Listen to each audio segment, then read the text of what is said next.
Maverick News presents The Rick Walker Show. Defrag your mind.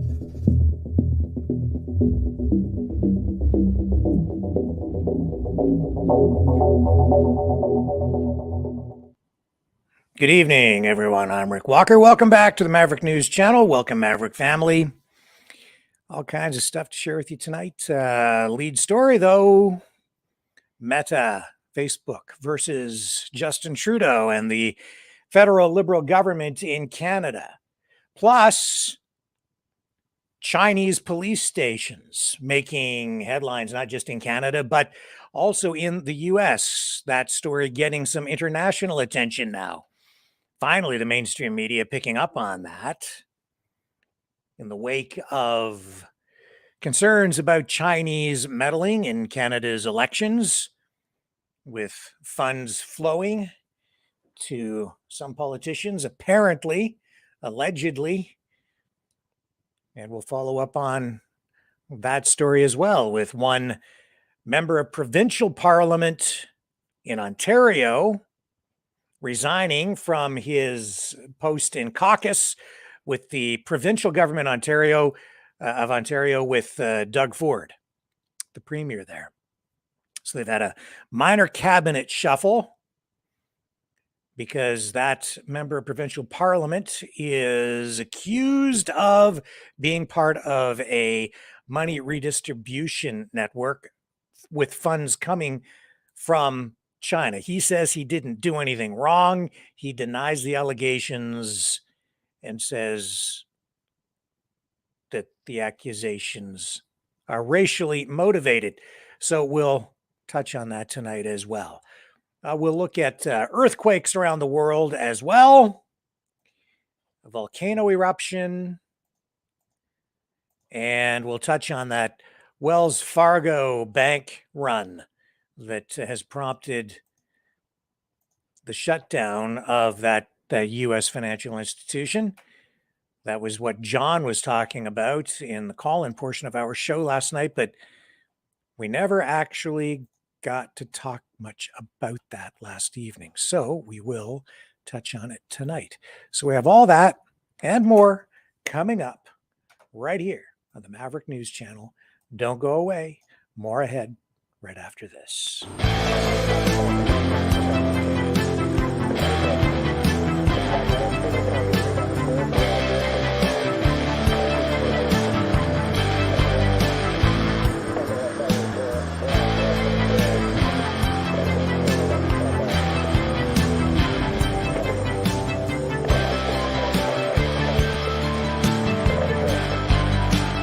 Maverick News. Fighting for freedom.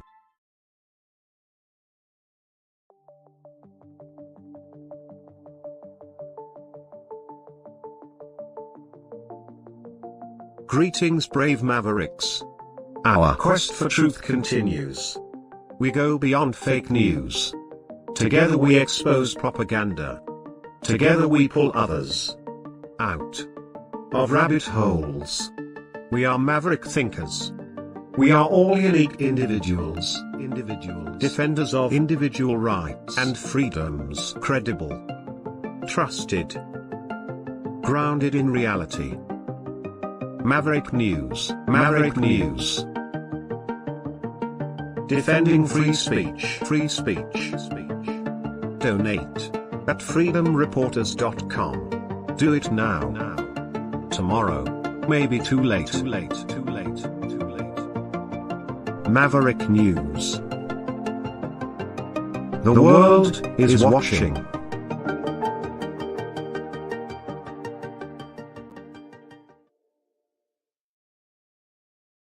Okay, we are back. First up tonight, just going to talk about Meta. Meta is going to block access to news on Facebook and Instagram if Canada's Online News Act, taking form through Bill C-18, is adopted as is. So Facebook and Instagram, Meta, Mark Zuckerberg's company, they're saying that they would no longer post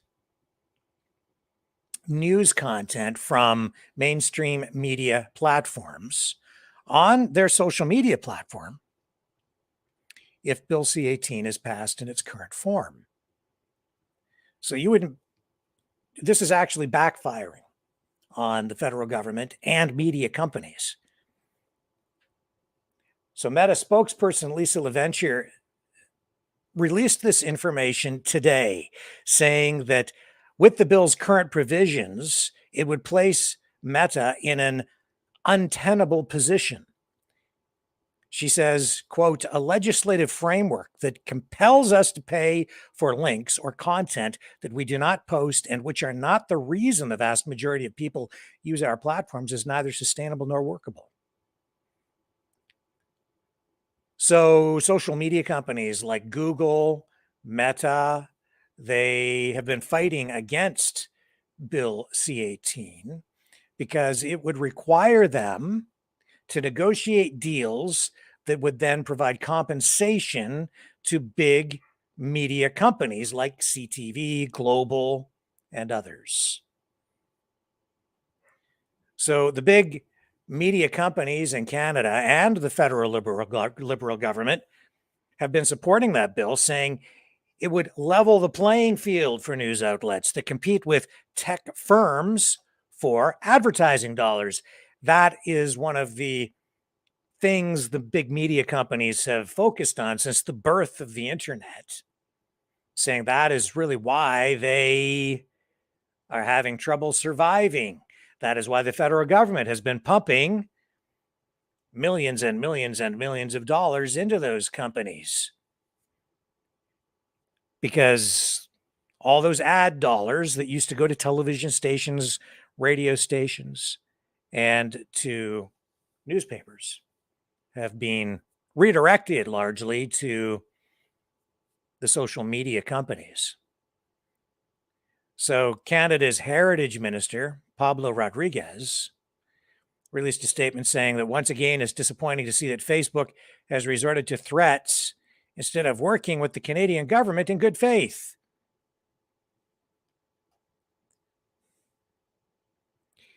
And I guess the tech or the tech companies like Google and Meta tried a similar approach in Australia, but it didn't quite work there. So Rodriguez, his remarks made reference to Facebook's move to block access to news in Australia. That was back in 2021. But then Meta backtracked after the Australian government made changes to an arbitration mechanism in their legislation. However, Meta has since threatened to block news access in other countries, such as the US, where Congress was considering similar legislation last year, known as the Journalism Competition and Preservation Act. Facebook has been floating the potential to block news access in Canada for many months. Bill C-18 is still making its way through Parliament. Mark Dinsdale, Meta Canada's head of media partnerships, raised the idea in October, where he argued that the proposed legislation presumes his company, quote, unfairly benefits from its relationship with publishers, when in fact, the reverse is true. He says that posts with links to news articles made up less than 3% of what people see in their Facebook feed, and said Canadians tell Meta what they want to see, and they're telling Meta that they want to see less news and political content on the Facebook and Instagram platforms. He goes on to say, we have repeatedly shared with the government that news content is not a draw for our users and is not a significant source of revenue for our company. There was a report back in 2018 from the Canadian Media Concentration Project, and that report revealed that Google had snagged half of Canada's internet advertising market share. That was in 2018. They have even more of that now. Facebook had in 2018 almost 28%. And then the remainder was divided up between Bell Media, Torstar, Twitter, and Post Media. Each of them had less than 2% each. I have to say, though, that I'm not really that worried about companies like Bell because they own half of the media assets in Canada, give or take. They have investments in cell phone infrastructure, cable, telephone, internet, and then straight up media companies like CTV, Globe and Mail. And then because they share technology and infrastructure with other companies like Rogers, Cogeco, other cable companies, and so on, they bounce off each other's cell towers and so forth. So pretty much if you pick up a newspaper, watch television, listen to the radio, surf the net, in one way or another, those big media companies are still profiting from you in some way. If you use any kind of mainstream media or any of the infrastructure that is in place in Canada to distribute content, that's the reality of it. And those big media companies get regulatory protection from the government, and they get grants and tax breaks as well, all designed to help them when they invest in new capital investments like more cell phone infrastructure or fiber optics. The government backs that up and gives them a handout every single time. If only they would give me a handout for the things that I do and give you a handout for the things that you do and you want to go into business. But they just are not as generous with small and medium-sized businesses. But if you're big, oh, they'll get behind you and they protect each other. It's a symbiotic, fascistic economic model, that is for sure. Public-private partnerships. So we'll see where all that goes. It is, in a way, very much related to Bill C-11, which is about Canadian content. And then Bill C-18 is about compensation from the media giants like Facebook, all the social media companies. They're trying to get them to give money back to the mainstream media companies. And that's what Trudeau wants, of course, and the NDP, I think, because those companies, those media outlets, those mainstream media outlets are very, very friendly to the sitting government of the day. Largely right now because they are bought and paid for with tax dollars, grants, bailout money, hundreds of millions of dollars being spent annually now. Whether you watch the CBC or not, your tax dollars are going there. And the same is true of every other mainstream media outlet, CTV, Global, and the list goes on. Even a lot of small and medium-sized newspapers. And certainly all of the large ones, including Toronto Star, Post Media, Globe and Mail, all of them. But the social media companies firing back. And, Pierre Poilievre kind of had it right the other day when he stood up in the House of Commons and really talked about the oligopoly of the media giants like Toronto Star, Toronto Sun, Globe and Mail, CTV, Global, when he said, that they really are getting a bailout because they've been unable to adapt. The technology has changed. It has made it possible for independent producers to go head to head with these big media companies because the cost of production has come down so much. It's very true. When I was working in mainstream media, when I first started, a video camera with the resolution of a VHS videotape was, this big. It weighed 40 pounds. And then there was a video recorder that weighed another 40 or 50 pounds.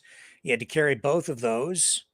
And now, with a cell phone, you can take high definition, in some cases, even 4K video with something that just fits in your pocket. And we used to have big microwave and satellite trucks that you would use to go live from the scene. That was back in the 80s and 90s.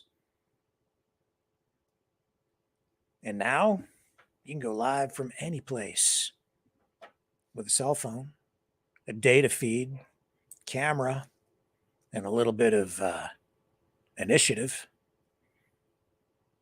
And then the rest is all about the journalism. Identifying the story, reporting on it. And there are cameras everywhere. And people are worried about security cameras. There's a camera in everybody's pocket now, man. You're on camera all over the place, whether you realize it or not. People are live streaming all the time. Just saying. And that goes double for politicians. They're under constant surveillance as citizen journalists and just people in general whip out their phones and roll video live worldwide, including right here.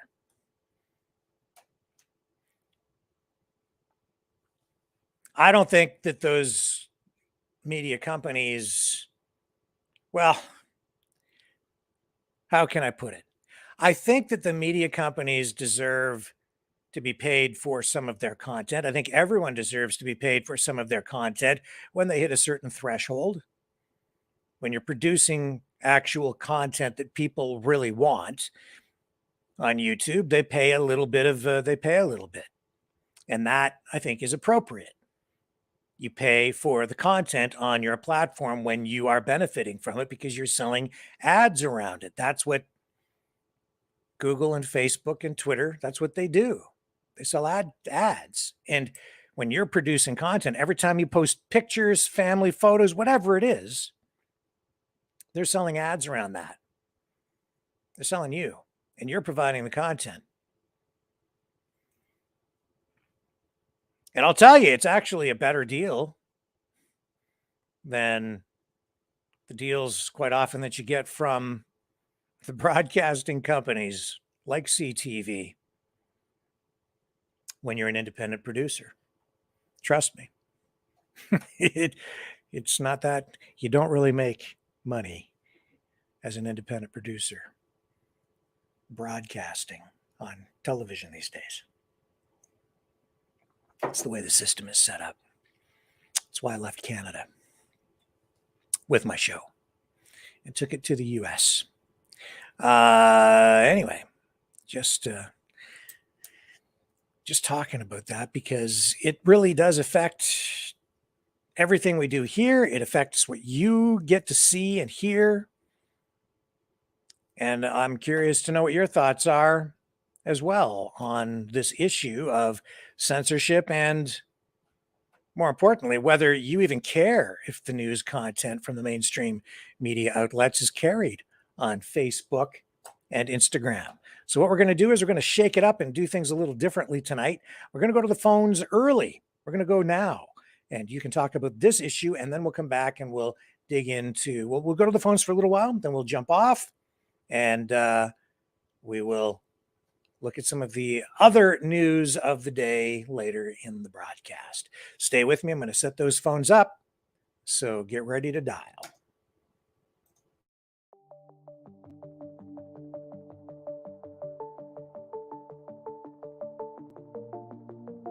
Greetings, brave Mavericks. Our quest for truth continues. We go beyond fake news. Together we expose propaganda. Together we pull others out of rabbit holes. We are maverick thinkers. We are all unique individuals, defenders of individual rights and freedoms, credible, trusted, grounded in reality. Maverick News, Maverick News.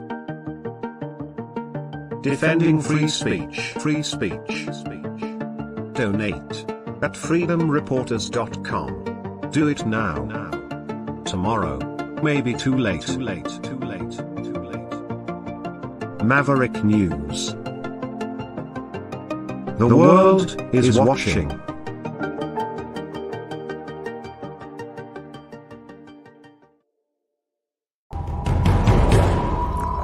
We are Mavericks. We say no to the Trudeau and Biden New World Order. And to bugs. Because bugs are creepy and gross. And people should not eat bugs. Maverick News. The world is watching. Hey, no! To bugs!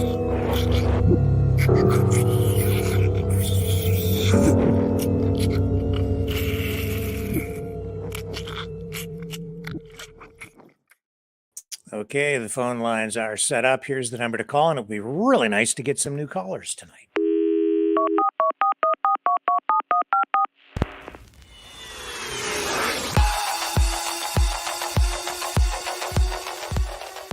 Join the conversation.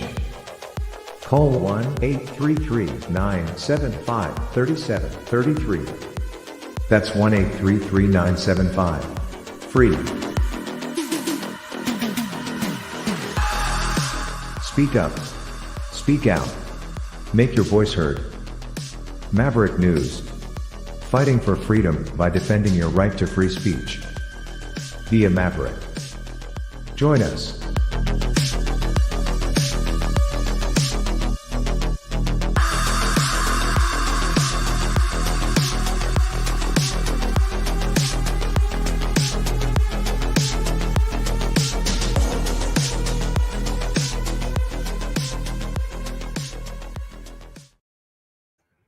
Okay, there's the number to call, 1-833-975-3733. You can join the conversation right there. It's a free call. And here's our first caller of the night. Okay, you are on the air. Hi, Rick. It's Dee from Vancouver calling. Hi. How are you tonight? Hi, I really love your show, Rick. It's the best show I ever seen in the whole wide world. This guy named the Mouth of the South keeps telling me to call in, but I'm just so nervous. I don't want to call in, but he made me call in tonight because he said he was going to donate $100 if I called. Oh my gosh. Wow. Well, thank you for calling in. I want to see if that Leo guy donates $100, Rick. That's why I'm calling in. But I really do love your show, and I don't know where I'm going with this, Rick. But thank you very much for having the show. Can you please move on to the next caller? Thank you. Don't go away. Don't go away. Don't go away. Are you still there? Okay, I'm still here, Rick. All right. Just talk to me about one thing. Just pick a subject that you want to talk about. Anything you want. Well, the Mouth of the South wants to talk about, you know what he wants to talk about. Sticking them cameras right in people's asses. You could use your video cameras as an advantage, folks. And you could turn the tables on the establishment if you do it right. And that's what scares them to the bone, Rick. True. Did you really think it was D? Did you really think it was D? No, I saw the number. I know she's chuckling right now. Oh, you saw the number, right? But no, you use it to your advantage. I was on my way for groceries today. A friend of mine took his house cameras last night, 5:30, somebody shot up the house next door to him. So he sent me the video. Okay. And I thought it was weird. And then we're driving down the road to grab groceries, me and the wife, and we seen a vehicle that was, they had the whole, maybe for a kilometer long, sectioned off. Okay. Yeah. And there was a white vehicle that was in the video that I'm thinking might have something to do with the shooting. So I pick out my phone and I start videotaping it. And this is what I think's going on. I was wrong, 100% wrong. It was somebody that got hit by that vehicle, a pedestrian, right? But they are looking for a white vehicle. But with camera footage, who am I, right? I got camera footage of the vehicle, the house getting shot up, okay, next door to my buddy, and him confronting the gunman, saying, "What the fuck's that? A gun?" And the guy says, "No." In the video, he goes, "No, it's a zip gun." He said, "I'm calling the fucking cops," and he called the police, right? And I got the video of the cops coming to the house and everything, right? Oh. But he didn't want me to share it with anybody for other reasons, right? You know, obviously you don't want any retaliation, but they did, you know, so just by having that video, my phone in my pocket, you could turn the tables on everything. There's a lot of shit going on in this city that people don't know about, Rick. Yeah. Yeah. Okay. And I find out fucking light years before everybody else because of the power of the video and the camera, right? Yes. Yeah. Yeah. It's a powerful thing. It is what it is. Well, you can hold governments accountable now because you know what? Look at, well, look at the where was it? Congress there. The when they stormed Congress, okay, in Washington, they got the cameras. Now we got NSA, we got the spy agencies out there. You could hear a pin drop in China if they wanted to tune into it. I want to know why there's no audio in that place. Are you joking me? We know there's audio to that video and what was being said. Right? Have you heard any audio on that? No, I haven't. I haven't seen right. that. And you know everywhere, especially Washington with the NSA, there's audio for that video. Now I want to hear what's being said. That's what's going to come out next. Okay, somebody has the audio for that because we, you know, with every video, unless you have it on silent mode, there's audio. Okay, and especially that place there. Yeah. You would think, right? But you could hold governments accountable because, you know, and they hate it. The conservative government, for example, okay, when Polyev came to town, I was filming it, right?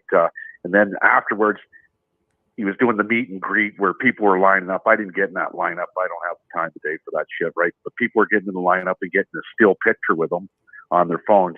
But they stated, "Oh, we don't want any live video." Right, so you couldn't take a live video of Pierre Polyev and say, "Hey, man, I'm with Pierre." Ask him a question, right? He didn't want it on his live. Now, yeah, they're trying to control things, right? Yeah, right. Where I'm wild, I'm live, and I'm free, my friend. And you know what? Like it, love it, or hate it, fuck you. It's the mouth of the South, and I'm going to report it the way that I see it, right? In the way that you're going to see it's live every time. You'll never seldom ever see me post a video that I filmed earlier in the day. I'm going live, and it's unscripted. And that's the key thing, right? There's no editing because you can't edit a lot of videos. You can re-edit any video. Yeah. Right. So when you go live, that holds people accountable, and that scares people to the core, my friend. Like I said, fuck, I don't need a 38 special or a 357 or the Glock 50 or any of that in my pocket. I got my cell phone. Yeah. Right? Well, they say the pen is fast. mightier than the sword, but the video camera is even more powerful than that. Right. So people need to start using it. I know there's a lot of shy people out there like, "D, you're shy. You got to call in." I was going to make $100 donation, but she don't want to call. Call my bluff. Take a bluff and D. Call. I'll give Rick $100. Right? There you go. With that, you know what, Rick? It's always exciting to be the first guy on your show. People are going to think that it's, I don't know, it's fixed. But we got to sit down and do a spoof of Don Cherry and Ron McLean. You know who's going to be Don Cherry in that one. You people out there, you know who I'm talking about.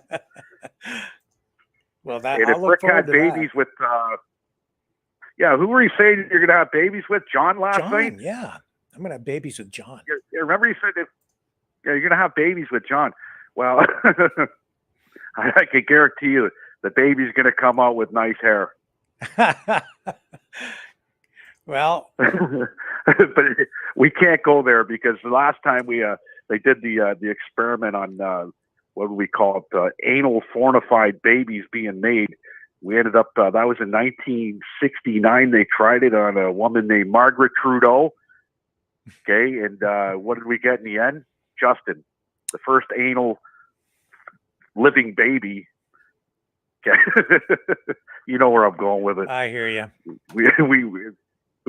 That's what we have today. Thanks, Rick. Thank you, Leo. Yeah, this is almost a family show, so we have to be careful. It's a family show, so Dee, get your shit together. Call, make me pay. Show me the money, baby. I got it. Now, Rick, you want her to call too. Bye. Of course. Okay, thank you, Leo. And yeah, you can join the conversation at 1-833-975-3733. That's 1-833-975-FREE. We'll take one or two more calls maybe, and then we'll move on to other news. It's a little unusual for us to go to the phone so early. We're just going to break it up a little bit tonight. But let me take a brief break while we get the next callers in the queue.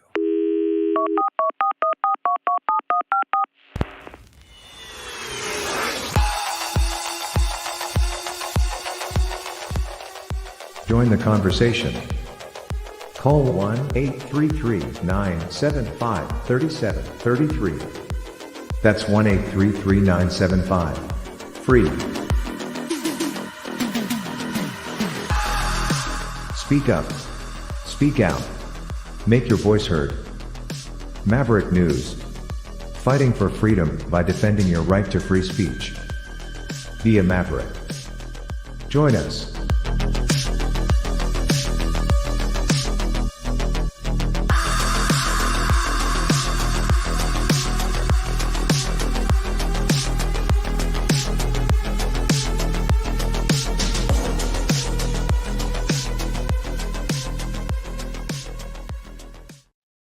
Okay, and we are ready to go to the phones now with John, who I'm going to have babies with. Hello. Every time I call, someone calls me on a private number, and they don't talk. It's just, I don't know. Not just you, other people too. Where's the volume on this stupid thing? I don't know. Yeah, so I tell you, Rick, this whole world, everybody wants to know everybody's dirty laundry. And so it never fails. I'm on the phone, I get a call, private number or spam or whatever, but it's always something stupid. All the time. And then I delete the number and they call back. It's like they got that number there so they can track you. I'm being tracked, I'm pretty sure. Also, my provider, they want me off the system I'm on now, which is a secure system. It's not digital. And TV, phone, internet. And they want me to go to this digital system that they fantastic system for less money, for less money. Right now, they keep boosting my price up. Oh man. Anyways, the fee's so high now that Monday they're coming over to switch everything over and save myself about $80.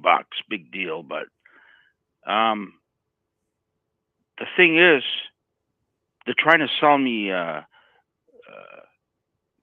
monitoring systems for your home. Like you can put a camera outside. I said, I don't need that. I already got one. Yeah. Trying to sell me cameras for inside. And you can see it on your cell phone. But you can go to work and someone calls. I don't need Cameras it. are everywhere now. Someone's always... Yeah. Huh? Cameras are everywhere now. They just want to track. Yeah, and they want to sell you a security system for your home. So they can charge you more for your package. But cheap. Yeah. $20. Yeah. But now, the new, like the remote for the TV, it's got a microphone on it. This girl I know, she just got her system redone, Yeah. and she has to talk into it for channels, channel 7, whatever. I ain't talking to nothing. Okay, so I have to disable all these, just like my cell phone that I bought. I had to upgrade, and it's got this Bixby shit, and it's a Snoops feature where they can hear everything you're saying anytime. So I blocked it, and now the converter, I'm gonna have to block it. Okay, there's 3 of them, three receivers, 3. I'm gonna block them all. I don't want them hearing anything. I've got another converter for another system, same thing. I blocked it. My iPad, everything's blocked. Bubblegum, tape, done. You know, bubblegum works the best, man. Put it over the speaker, piece of tape over it. So It blocks everything. It blocks. You're blocking what? The microphones And the cameras. and the cameras. Yeah. I don't need it. Yeah. I don't need it. My cell phone, that one, it's got Bixby. I can't block it. I can't take it out. I can't uninstall it. So you're really worried. So, You're worried it's okay. about them listening to you all the time and watching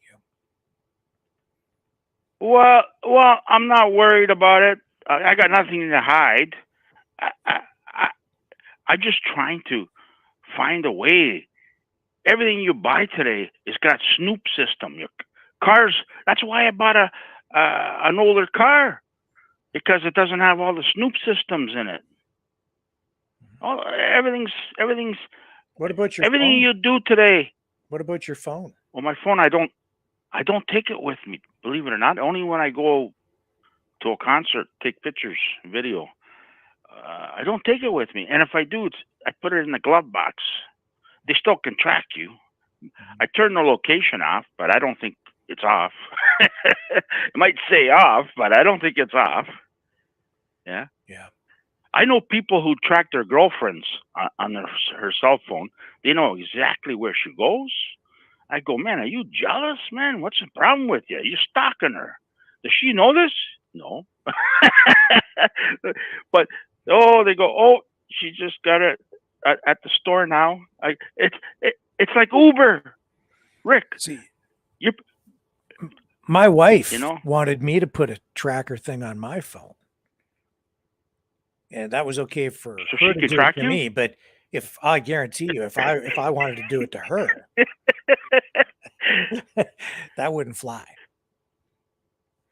So you can't track her. No. I don't. I don't dare. I don't dare do that. I'll be missing a pair if I did that. Not telling her. No, I do not. Yeah. I do not track my wife. No. No, I don't track nobody. She always wants to know right where I am, though. And if she phones me and I don't pick up immediately, it's like, why aren't you picking up the phone? But when I call her, I know a lot I of have to people leave a track their message. kids. Yeah.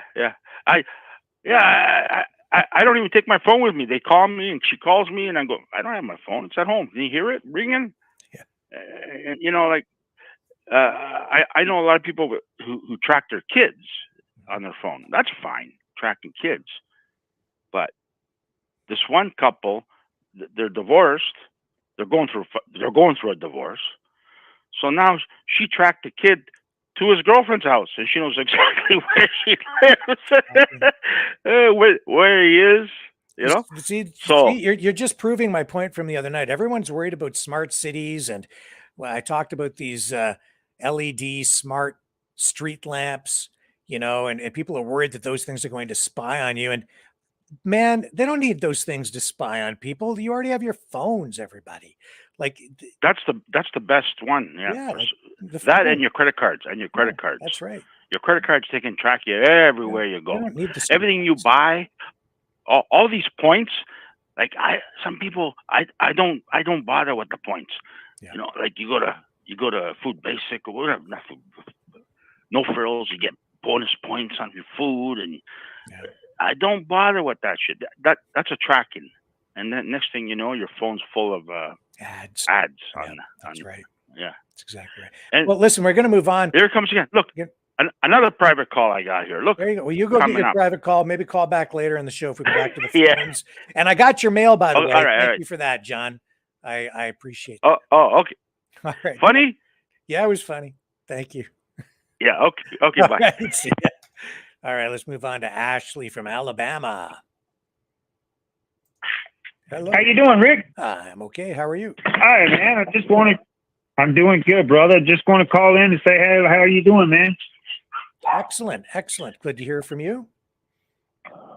I hear you. Hey, I got a question for you. It's a dumb little question, but I just want to see what you think. Sure. Hey, what if Elon Musk makes a robot AI2? I done heard this is what he's doing. He's going to make a robot to run for the president of America. What do you think about that? I think that the robot would do a much better job than Mr. Biden would. Yeah, I think Yes. It's supposed to be AI2. It's got to be made in America to be America. You know what I mean? Yes, sir. You know, it can't be made in China. That's right. Yeah. I appreciate you agreeing with me with that, man, because I heard it on somewhere else on the web page that that's what they're doing. And I'm sitting here like, I told somebody else about it and they're sitting like, no, there ain't no way a robot will be a president. I don't know, man.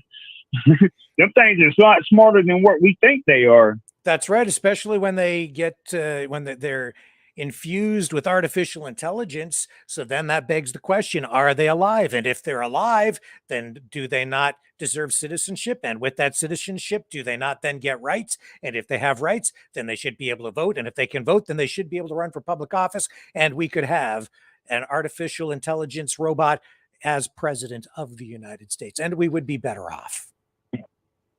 Yes, because they ain't going to lie. They ain't got no reason to lie. They ain't got feelings to lie. You know what I mean? Yeah. And I think I think he's doing it because it's got to be made in America to be America. You see where I'm going? You can't have something else made in China to be over here to try to run us because it'd be rigged, you know? Yeah. But he's building this one right here to run America because there's other countries saying they want other people to come America to run America that has balls. In other words, they want someone like Putin to come over here to run America, to make America right again. You know, because you can't have these politics out here trying to like, oh, we're going to do this law right here when they just signed another law where they can't get in trouble for signing the law, you know? There's just one small detail that we're not discussing here. And that is that there is a lot of evidence to suggest that Mr. Biden might actually be an android. Yes, that's what I'm trying to say. Because if you look at his neck, he's got an Adam's apple, but the Adam apple rolls. You know, there's a difference in the Adam apple and in the earplug. You know what I mean? The ear. Because they got a round ear and they got a pointy ear. Yeah. Well, Rick, man, I appreciate you breeding me, man. You know what I mean? I love Rick Swirl, man. You got some smart cats on your show, man. Thank you for the call. It's been entertaining. You got it, brother. I'll see you in a couple more days, man. All right. You have a good one. See you. Bye for now. All right, go. Okay, that's enough calls for now. We will drop out of the phone call system and run a promo. And when we come back, we'll dig into some of the other stories of the day. So don't go away.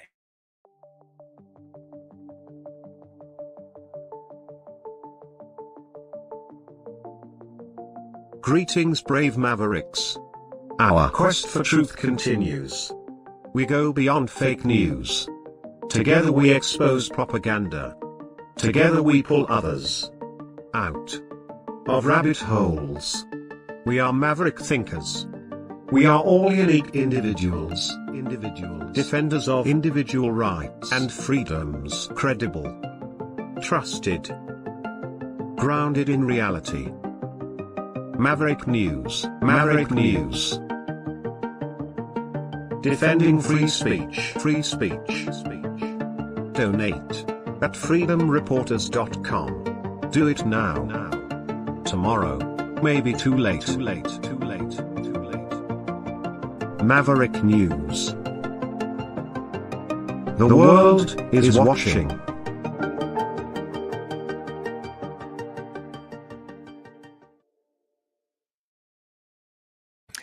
So as you know, we have been covering a lot of stories about the United Nations Declaration of Rights for Indigenous Peoples. We have been talking about what it all means for First Nations, and with everything that has gone on out west with that Winnipeg event and so on, we've been talking a lot about the Métis. Well, in Ontario, the province of Ontario in Canada, for our US viewers, a lot of people, it seems, want to become Métis. They're identifying as Métis, but the Métis Nation of Ontario has voted to oust over 5,000 citizens from its Métis citizenship roster due to incomplete applications for citizenship. So what is a Métis? If you're in the US or maybe you don't know, Métis is like a First Nations community, if you will. But it's comprised, if you're Métis, you're generally of mixed blood. You are half European, half Indigenous, but born here, I guess, or you could be adopted into a Métis family. It's a little bit complicated.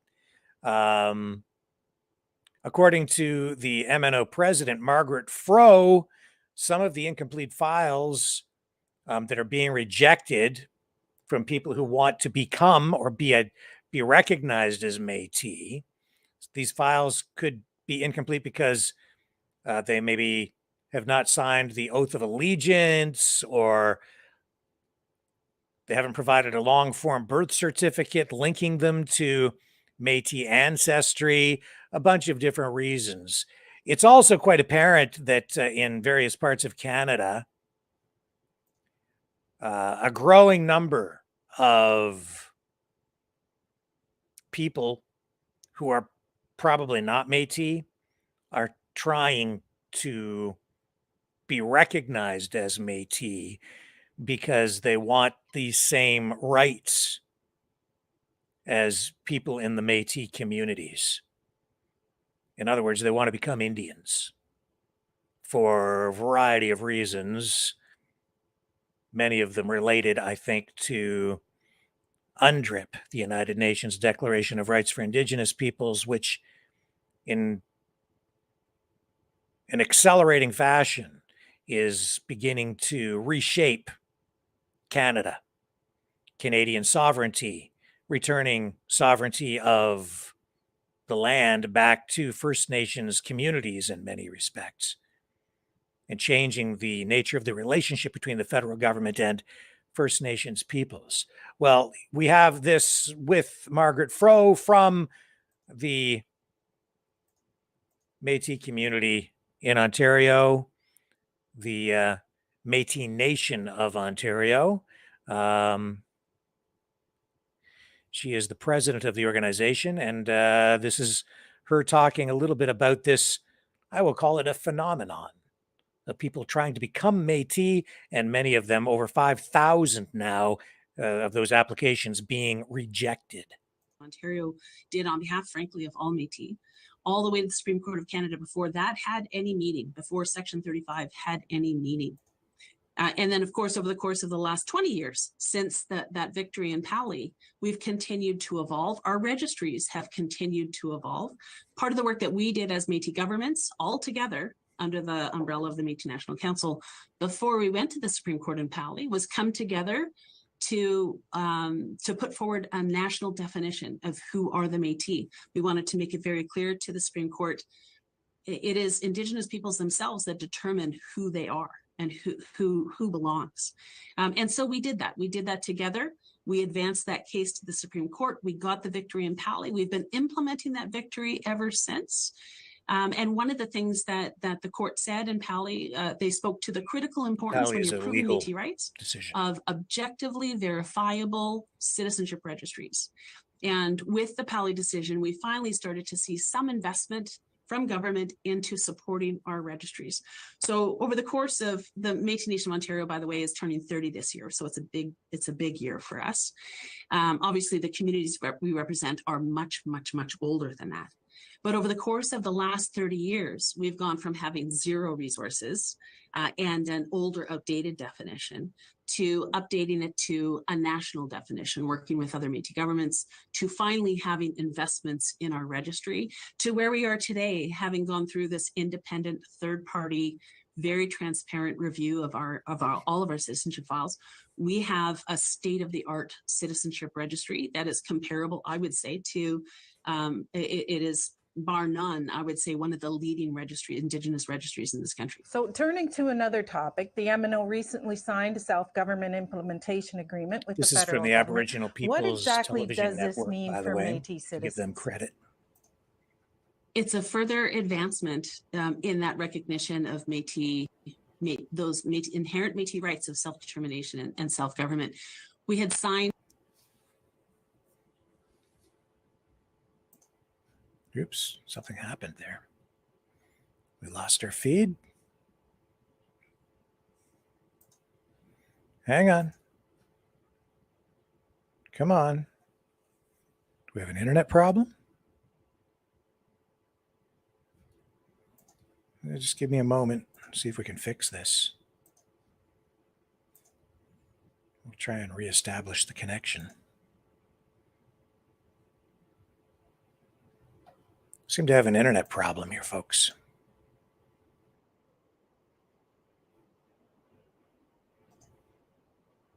Services. And the third thing that it does, key thing that it does, it's a further advancement in that recognition of those inherent Métis rights of self-determination and self-government. We had signed the first Métis self-government agreement in June of 2019 alongside our sister Métis governments from the Métis Nation of Alberta and the Métis Nation of Saskatchewan. And it immediately recognized we represent rights-bearing Métis communities that have inherent rights. It recognized our mandate to implement those inherent rights, and it put us on a very clear step-by-step process to transition to a fully recognized Indigenous government in Canadian law. What the new agreement that we just signed, it confirms what was in the original agreement, including that the MNO is a recognized Métis government for the communities that we represent in Ontario, and that we're mandated to represent them in terms of implementing those inherent rights. But it also immediately recognizes the MNO's lawmaking powers in those three core governance areas. So citizenship, leadership selection, and our internal operations, or our governance, as well as in the area of Métis child and family services. And the third thing that it does, key thing that it does, is confirm that Canada is committed to reaching a self-government treaty with the Métis Nation of Ontario that's going to ensure that our self-governing rights are constitutionally protected under Section 35 of the Constitution Act. And so this is, as we've been saying, especially as we're engaging with Canada around things like the UN Declaration on the Rights of Indigenous Peoples Act and that action plan that Canada is developing, recognizing and supporting Métis self-government is reconciliation in action. It's consistent with UNDRIP. And it's, as well as moving forward with establishing a clear process to support the resolution of historic grievances or claims from Métis communities. But again, Métis self-government and supporting that is in fact reconciliation in action. And so this new agreement really allows us to ensure that the new rights recognition language and techniques that weren't available to us in 2019 when we signed that first agreement, that we have those in place, immediately recognizing Indigenous self-government and Métis rights. But also the fact that Canada has changed its position on a number of issues, including this concept of constitutional protection for Indigenous self-government agreements, which is that, frankly, that's very good news for all Indigenous governments. And I guess the last thing that I will say about this new agreement is that it is very clear it is a legally binding agreement as well. Okay, President Fro, we're going to leave it there. So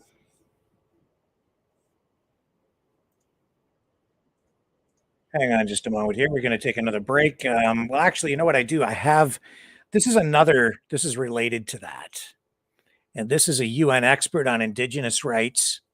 And this is Jose Francisco Calitze of the United Nations Special.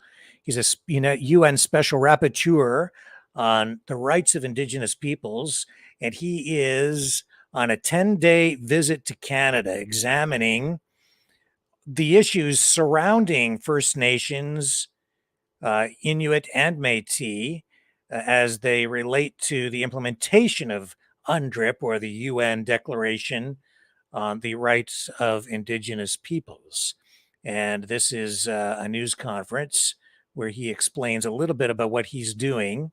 And his visit here will accelerate, I think, the implementation of UNDRIP in Canada. It's transforming the country, folks. It truly is. Hang on just a moment. Territory of Anishinaabe Algonquin Nation. In my capacity as the United Nations Special Rapporteur on the Rights of Indigenous Peoples, I am pleased to share my preliminary observation and recommendation at the end of my official visit to Canada that took place from the 1st to the 10th of March 2023. The purpose of my visit was to understand, in the spirit of mutual cooperation and constructive dialogue, how Canada implements the rights of Indigenous peoples in order to identify good practices and possible obstacles, and to present concrete recommendations for overcoming the challenges I observe. My final assessment and recommendation to Canada will be presented in a written report to the Human Rights Council at its 54th session later this year. Unfortunately, due to the limited time we have, my preliminary observation will not reflect the full range of issues brought to my attention, nor all the initiative of federal and provincial government related to rights of Indigenous peoples. Let me start by thanking the Government of Canada for its cooperation with my mandate, by inviting me to visit, for the welcome extended by its representatives, and for its openness and cooperation before and during the visit. I also offer my deep gratitude to Indigenous peoples who welcomed me to their territories, especially those who traveled to share their stories and concerns with me. I am inspired by their strength and determination to continue defending their rights and seeking justice. I would also like to thank the government of Quebec, Manitoba, and British Columbia for the cooperation extended to my mandate. I regret that the government of Alberta declined my invitation to meet, especially considering the concerning situation of Indigenous people in the province. I acknowledge the progress made by Canada towards the promotion and protection of the rights of Indigenous peoples since the visit of my predecessor in 2003 and 2013, and the many efforts by Canada to implement the recommendations. During my visit, I was informed of both good practices and possible obstacles to the promotion and protection of the rights of Indigenous peoples. I commend the Canadian government on a number of positive measures, including the passage of Bill C-15, the United Nations Declaration on the Rights of Indigenous Peoples Act, and similar law enacted by provinces of British Columbia. I encourage all provinces and territories to make similar commitments and urge all levels of government to implement this law in accordance with international human rights standards. I will be closely monitoring the process to finalize and adopt the national action plan for implementation of Bill C-15 in consultation with Indigenous people, and I am interested to see how Canada will harmonize the Indian Act with the rights set out in the United Nations Declaration on the Rights of Indigenous Peoples Act. Since the visit of my predecessor in 2013, the Government of Canada and its province have taken significant steps to engage meaningful negotiation to transfer governance responsibility to First Nations, Inuit and Métis authorities, and related to criminal justice, child welfare, health, and other services. I just wanted to clarify also, because I am not very clear on the division of Canada, that I always forgot to mention their territories. So it's territories and provinces. I congratulate the Government of Canada for signing self-government agreement with three Métis nations, the establishment of 50 self-government negotiation tables across the country is another important step toward reconciliation and overcoming the negative legacy of colonialism. For this reason, I encourage Canada to provide adequate funding for strengthening this process and promoting a nation-to-nation relationship. I further commend Canada for advancing representation of Indigenous peoples in political and public life at the highest level by appointing Indigenous women to the office of Governor General and to the Supreme Court of Canada. I welcome the final report 2015 of the Truth and Reconciliation Commission, TRC, and its 94th calls to action, and the final report 2019 of the National Inquiry of Missing and Murdered Indigenous Women and Girls, MMIWG, that include 231 calls for justice. And in 2021, the government of Canada passed a legislation to mark September 30th as the National Day for Truth and Reconciliation, to observe the ongoing impact of residential schools. I encourage all provinces and territories to make the same acknowledgement. Despite the positive measures taken by Canada, Indigenous peoples continue to face serious obstacles to achieving full enjoyment of their individual and collective rights. The current human rights situation of Indigenous people in Canada cannot be fully understood without considering the legacy of residential schools and intergenerational trauma they created. Over 150,000 First Nations, Métis, and Inuit children were separated from their families and forced to attend the government-funded school between 1870s and 1997. In every place I visit, I hear about how Indian residential school, more appropriately termed institutions, fracture familial and community ties. For over 100 years, successive generations of children, many from the same communities and families, were sent to this institution and never returned in numbers that may never be fully known. This experience was largely hidden from Canada's history until 2021 discovery of 215 unmarked graves at the Kamloops Residential School captured the world attention. Investigations into unmarked graves and effort to collect archival information have revealed numerous accounts of Indigenous children who entered residential school, hospital, and mental facilities and went missing, often with no information provided to their families. Children were subject to physical and sexual abuses, and many survivors now live with post-traumatic stress, substance abuse, depression, and other mental health issues. Access to information is critical for these families looking for closure and healing. The Catholic Church, healthcare facilities, and any other institution holding records are encouraged to disclose this documentation. I encourage Canada and the provinces to make it easier for survivors and families of missing children to access information by taking the legislative and other measures. During my visit, I observed the legacy of colonialism and the history of abuse and discrimination have left survivors and their families with a deep mistrust of Canadian institutions. First Nations, Métis, and Indian people want to lead the reparation of the remains of their missing children in culturally relevant way with adequate financial support from Canada to cover the cost of forensic investigation, exhumation, and or commemoration, healing, and wellness. Numerous concerns were presented about the 2023 technical arrangement with the International Commission on Missing Persons that Canada reportedly concluded without consulting Indigenous peoples. I fully support Indigenous people call for a survivor-centered, Indigenous-led investigation to mitigate against further harm in accordance with the TRC Call to Action 76. Existing investigation process of burial sites must respect Indigenous people law and protocols relating to grieving, death, and burial practices. There is a significant need to fund culturally relevant Indigenous health and well-being support to address trauma and to remove obstacles to accessing burial sites, particularly when they are located in private lands. I welcome the federal government creation of the National Advisory Committee on Residential Schools, Missing Children and Unmarked Burials, and the appointed of an independent special interlocutor for missing children and unmarked graves and burial sites.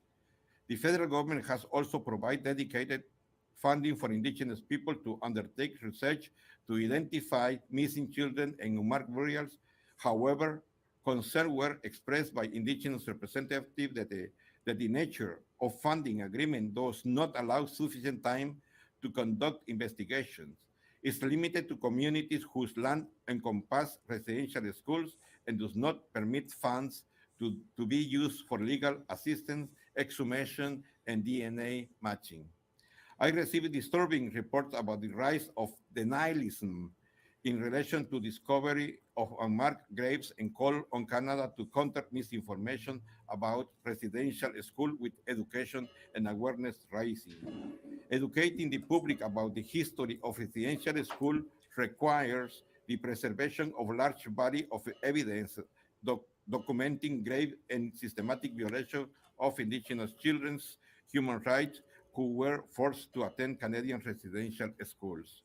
The Supreme Court of Canada ordered to destroy testimonies and other records in 2027, frustrates education effort and many obstruct future attempts to collect evidence of physical, sexual, and emotional abuse and other criminal wrongdoing, including potential information about the location of unmarked burial sites. I call upon the government of Canada to urgently act to preserve this documentation in cooperation with Indigenous peoples. Canada has taken important steps toward recognition and redress of the abuses and trauma caused by residential schools and day schools. The House of Commons unanimously recognized the residential school system as genocide on October 27, 2022, building on the 2015 finding of the Truth and Reconciliation Commission of Canada.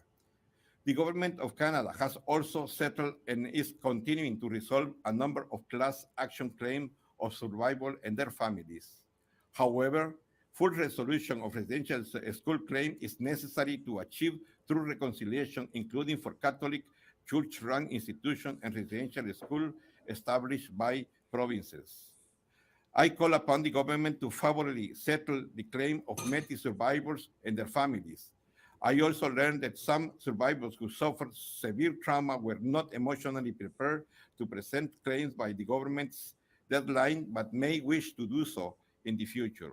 In accordance with the general principle of international law, that statute of limitation should not apply to grave crimes like the ones committed in residential schools.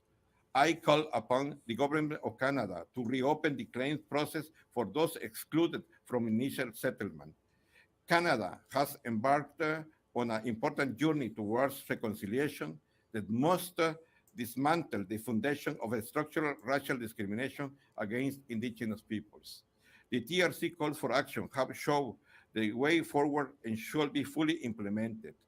As I hear during my visit, Indigenous people want the government of Canada to respect their rights on an equal footing, including but not limited to their right to self-determination, land territories, and resources, as well as the right to free, prior, and informed consent. The child welfare system is continuing the removal of Indigenous children from their families and communities and reproducing the negative impact of residential schools. Despite comprising 7.7% of the Canadian population, over 53% children in care are indigenous, up to 90% in some provinces. The majority of Indigenous children removed are placed with non-Indigenous families, which often result in children losing their language, culture, identity, and family ties. Often the decision to place Indigenous children in foster care is due to lack of adequate housing on reserve and sometimes occurs without consulting Indigenous peoples. I recall that the General Comment 11 of the Convention on the Right of the Child required that best interests of the indigenous children be interpreted by taking into account cultural consideration and in consultation with indigenous peoples. For this reason, I welcome Canada's passage of Bill C-92, which acknowledged the right of indigenous peoples' self-government over child welfare service. However, it is discouraging to hear that some provinces have challenged this law in the courts. Entering the child welfare system increases the risk of incarceration and of becoming murdered or missing.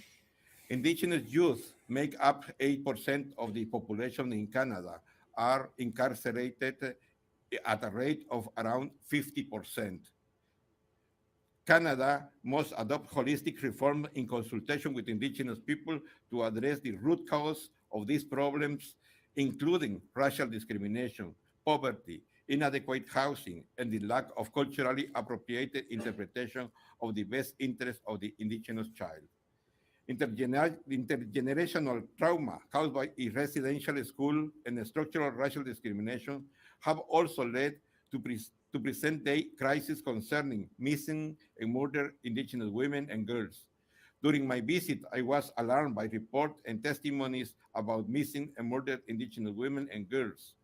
I welcome Canada's positive response to recommendations of my predecessor and the TRC call to Action 41 to hold a national inquiry.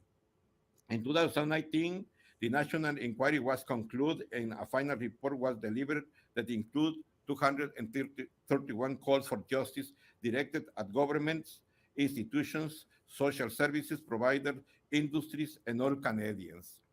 In spite of the report of the Royal Commission on Aboriginal Peoples, 1996, TRC calls to action, 2015, the missing and murdered indigenous women and girls call for justice, 2019, the number of missing and murdered indigenous women. Okay, so we're going to pull out of this. We've been on this now for what, about 15 minutes or so. We can't devote too much more time to this particular subject tonight, but this gives you perspective, and it's important to get this perspective because this guy represents the United Nations. And he's here overseeing the implementation of the United Nations Declaration of Rights for Indigenous Peoples, UNDRIP, which is transformational for Canada. Various views on it. We heard from the president of the Métis Organization of Ontario, and we know other people view it differently and much less favorably. So it's controversial. We've shown you videos with Ellis Ross from British Columbia, a member of the provincial legislature out there, who says UNDRIP is dangerous. And you know what my views are. I mean, I prefer made in Canada solutions for Canadian issues and challenges. I would prefer that the United Nations not get involved in our national affairs. Nevertheless, right now, we have to deal with this. The federal government has not only adopted UNDRIP, they've passed additional legislation giving it real teeth, because that legislation is written in such a way that it means UNDRIP supersedes the Constitution. So this is very significant. As I say, it's transformational, changing the relationship between the federal government and First Nations peoples. And it's coming from way on high. International. Globalist, if you will. That's your globalist standing right there at the podium. Listen carefully. Change is upon us. We need to make the best of it, make the most of it. Figure it out, understand it, educate yourself. I'll be right back.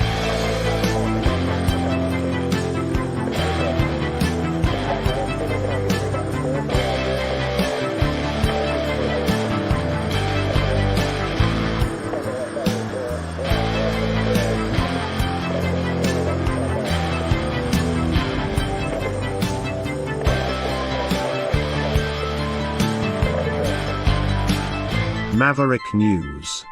Fighting for freedom. Okay, still a lot of earthquake activity, volcano activity around the world. As I indicated the other night, the one night we had over 500 earthquakes worldwide. On average, normally you have about 55. In Indonesia, the Merapi volcano has erupted, blanketing a nearby village in ash. And in fact, at least 8 different communities around that volcano have been affected by the volcanic ash. Let's just get some footage up here for you so you have a point of reference on this. Hang on just a moment. We're almost there. Here we go. So that's what it looks like. Erupted around noon Saturday, today. Look at that. That's in Indonesia.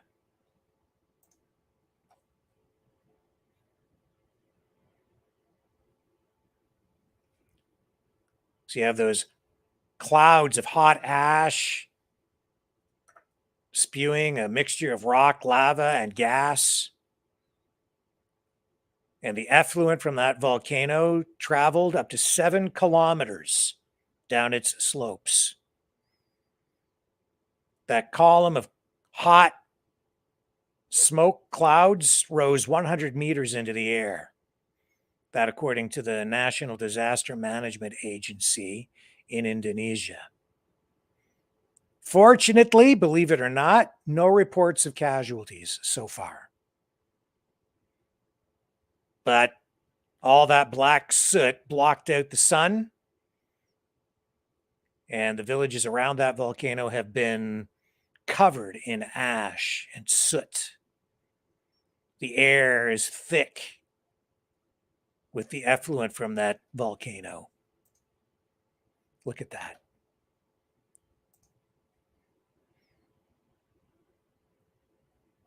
Roads covered in ash.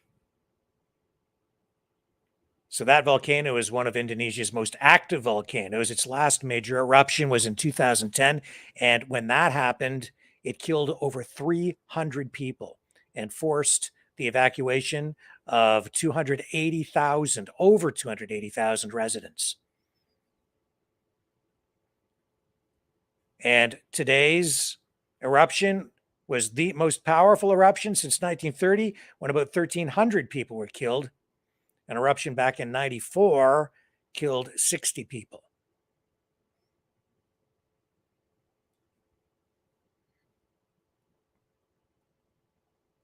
And as I say, there's a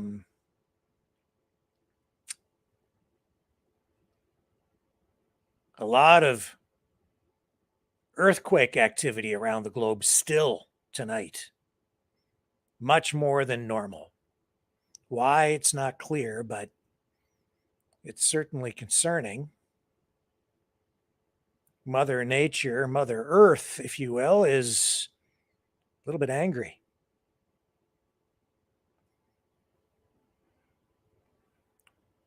Now, you can equate this to a variety of things if you want to. Some people would probably try to suggest this is the result of climate change, but I would argue this has probably nothing to do with climate change because it's coming from inside the earth. The same thing with the earthquakes. That's my personal opinion. And you know, people worry about cars when a volcano erupts and you get all of that effluent, all those gases coming out of the volcano. When Mother Earth has a great big burp like that, all kinds of toxic stuff is thrown into the atmosphere. Toxic gases of all kinds. Just because it comes from the center of the earth doesn't mean it's clean or healthy. That is not healthy. That's not good for you. And people are worried, of course, all the time about various chemicals and exhaust and this and that. But even Mother Earth, Mother Nature, is capable of throwing toxins at us. It's just the way the world is. And in fact, some of these things are, well, destructive at first, like, say, a forest fire or even a volcano erupting. Some of these, they're just natural occurrences. And Mother Nature has a way of healing itself and rejuvenating. That's the way the world works. And all that ash and soot, it's actually needed. You need some of that carbon in the atmosphere because that's what allows water particles to form and create clouds, and then you get rain. It's all part of the process. We're living in a giant terrarium. And the balance of nature just has a way of finding that right balance. As much as we like to think we're in control of everything, nobody here gets out alive, folks. The cycle of life continues. But the immediate concern is the safety of the people there. And as I say, fortunately, no indications of any casualties, at least not yet. Now, what about those earthquakes? Well, let's take a look at what's going on, and this will give you some indication. Again, look at this. We've got a lot of earthquake activity around the globe. Some of these are significant earthquakes. Look at the size, 5.3, 5.0, 4.9, 5.1. Those are strong. Look at them all. That's today.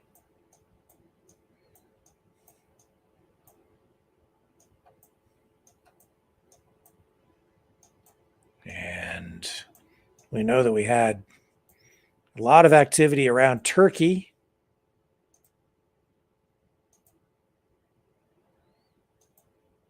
And all these things seem to be concentrated in certain areas.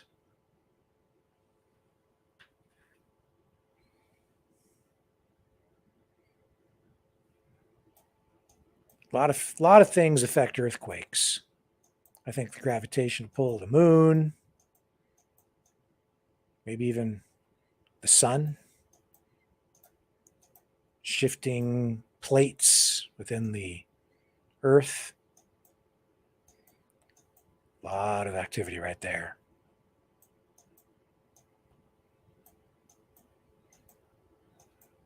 But as you can see here in Canada, nothing. Nothing. Not around where we live.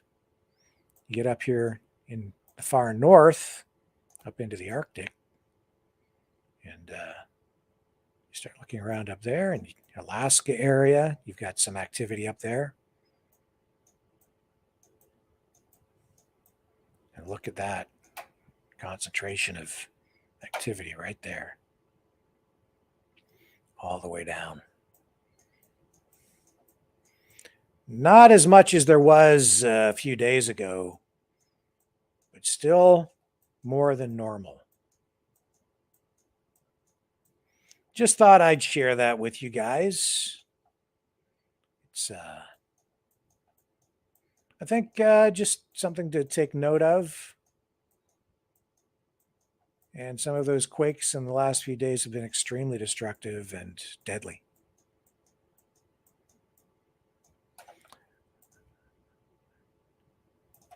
Just worth noting. Just worth noting. Okay, going to take a break. I'll be right back. Don't go away.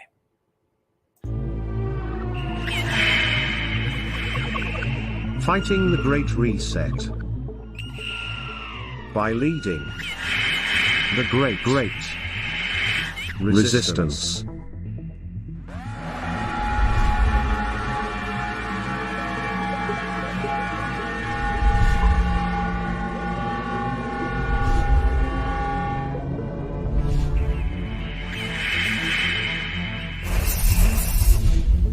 Maverick News.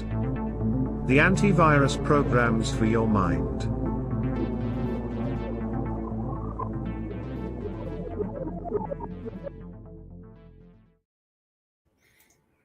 Okay, so Wells Fargo, that was the bank that John was referring to yesterday that is running some big problems. And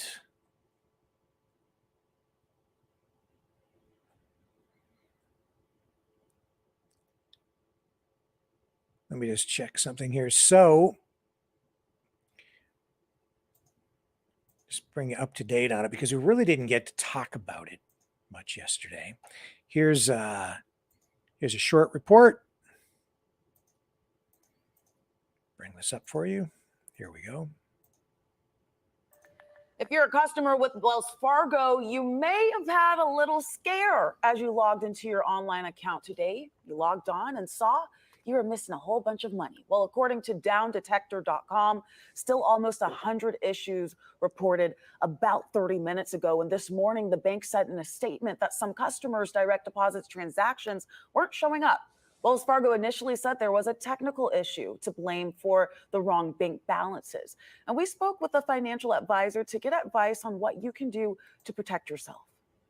If possible, to have some sort of overdraft protection on your accounts, so something like this does happen again while the process is being worked on, that you're not overdrawn. That's a little bit difficult for some people, probably many people right now.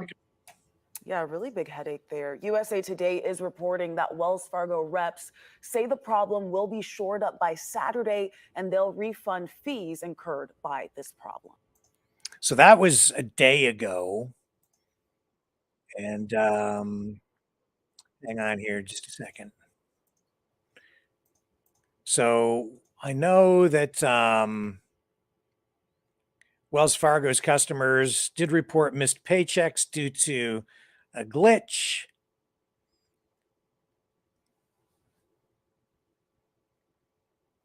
But it's not clear what is causing the direct deposit issue.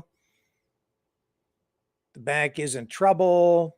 A Wells Fargo spokesperson has told Forbes that the bank is aware that some customers' direct deposit transactions are not showing up on their accounts, but did not provide a timetable for fixing the issue. The glitch comes at a tumultuous time for banks in the U.S., capped by the federal government taking control of Silicon Valley Bank on Friday morning, marking the largest American bank failure since the 2008 financial crisis.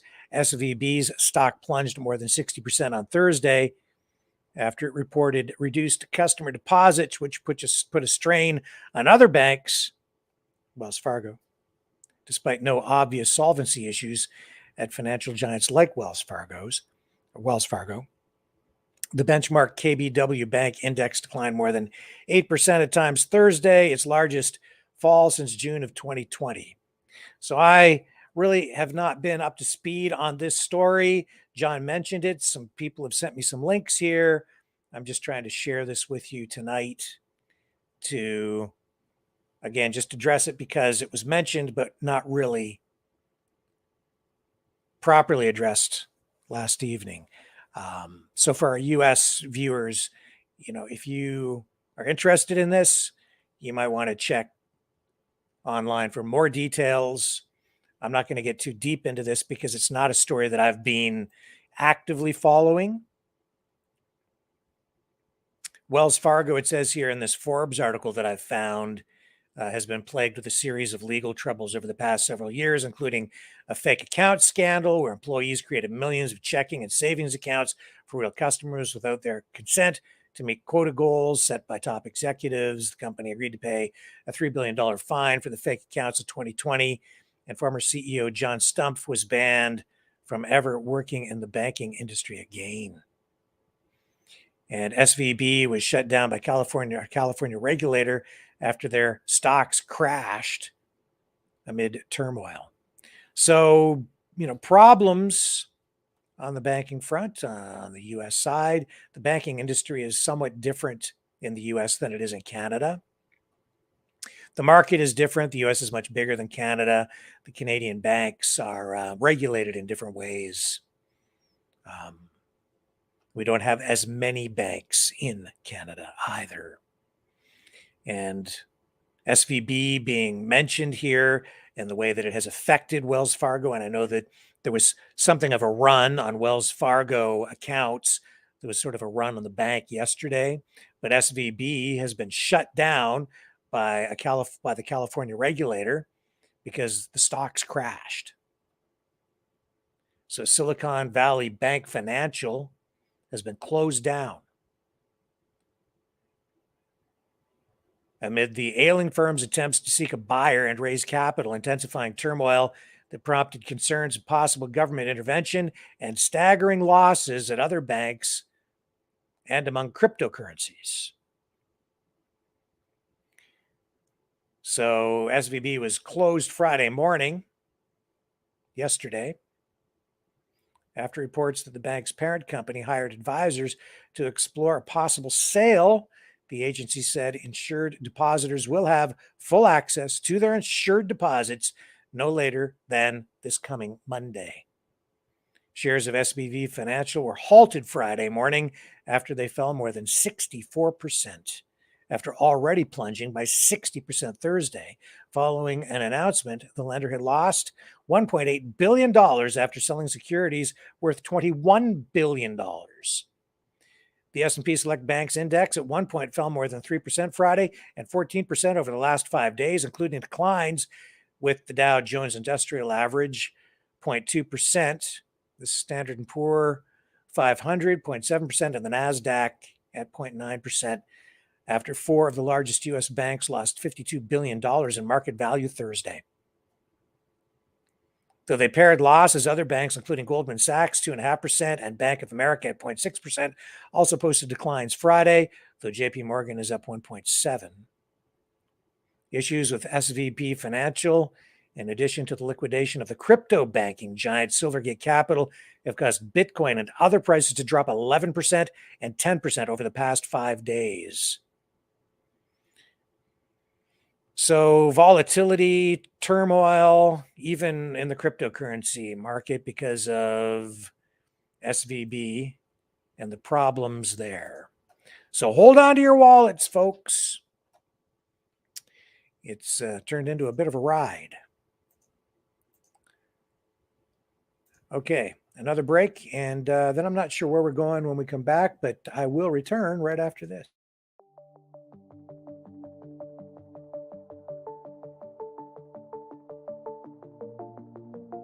Greetings, brave Mavericks. Our quest for truth continues. We go beyond fake news. Together we expose propaganda. Together we pull others out of rabbit holes.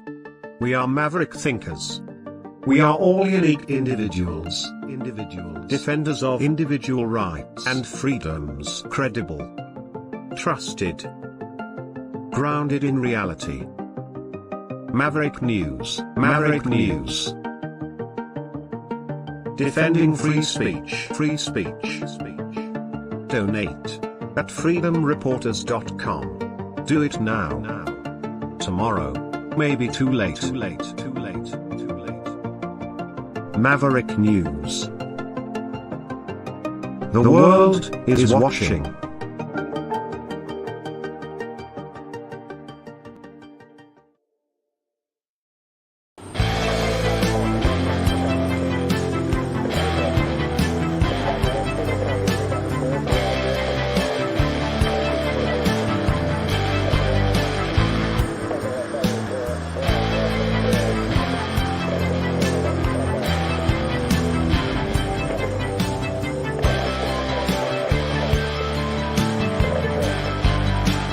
Maverick News.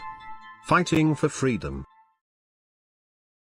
Okay, so we're going to go back to the phones now. It is 7:36 p.m. This 11th day of March 2023.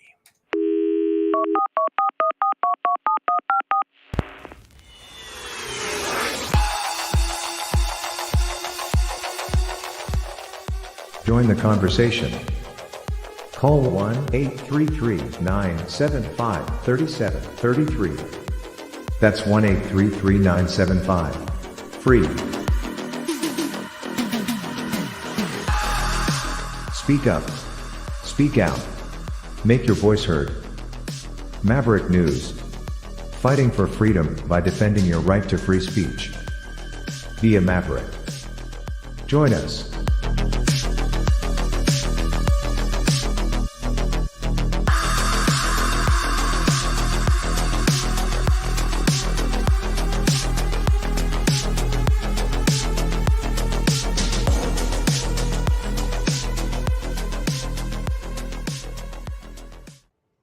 Okay, the phone lines are open, and this is the number to call, 1-833-975-3733. And here's our first caller of this session. Hello, how are you tonight? You tell me, sir, what would you like to talk about this evening?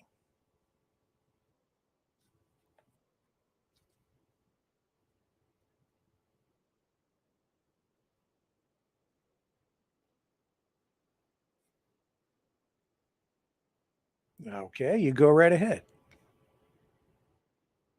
Oh, hang on a second. You know what? We got to start over.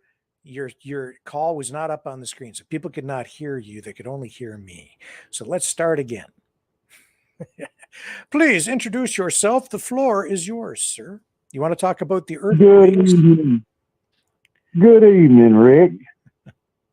So I see you've been kind of chit-chatting there a bit on the oh, and just don't forget to remind me, because I got something I'd like to maybe put out there on this Wells Fargo thing. Okay, sure.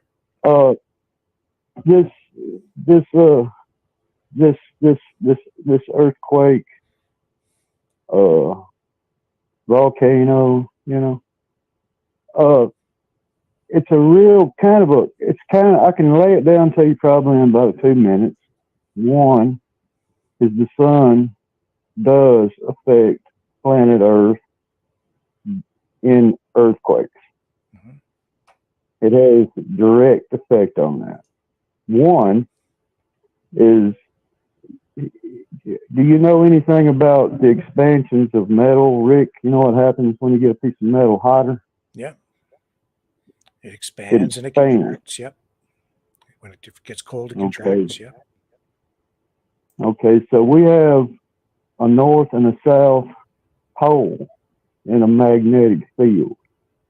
So you know what happens when you hook a battery up to an electric motor on a car? To cause it to spin, it requires a negative and a positive. So we have a negative and a positive on our pole. And every once in a while, the sun's going to spit off a little bit extra. And it could cause that just to get a little hotter and expand. Mm-hmm. And inside those plates that we're all riding along on, you're up on the northeast corridor of a rock shelf. Some of the oldest exposed rock on the planet is located up there off the east coast of Canada and Ireland. Yep. Rock that's been exposed the longest in the world. Mm-hmm. So there's a lot of thickness in that. So it has a tendency to kind of, you're in a boat, Rick. How you like that? You're in a big rock boat. It's true. And we're floating. We're just floating around on top of this big liquid mass with an iron core. Yep. Whenever iron comes in contact with a negative and a positive polarity in a magnetic field, it causes power to that core, which it makes the core spin. It's super hot. Every once in a while, it may spin just a little bit more, or it may spin a little slower. But the temperature variations in the mantle and the core and all have a plus or minus in there. Whenever it gets a little bit too much magnetic field in it, it expands, which causes a lot of earthquakes. And it causes either it's called a contraction. Whenever it contracts, you get a little more activity out of the volcano because that liquid has to have somewhere to go. And if people think they're nervous about all these earthquakes and volcanoes everywhere, I mean, show me a country that don't have major volcanoes on it, that are dormant. These that are going off, those are little babies. Those are babies. You know, so you can get led into thinking the world's coming to an end, but like you said, we live in an aquarium, and it's been going on.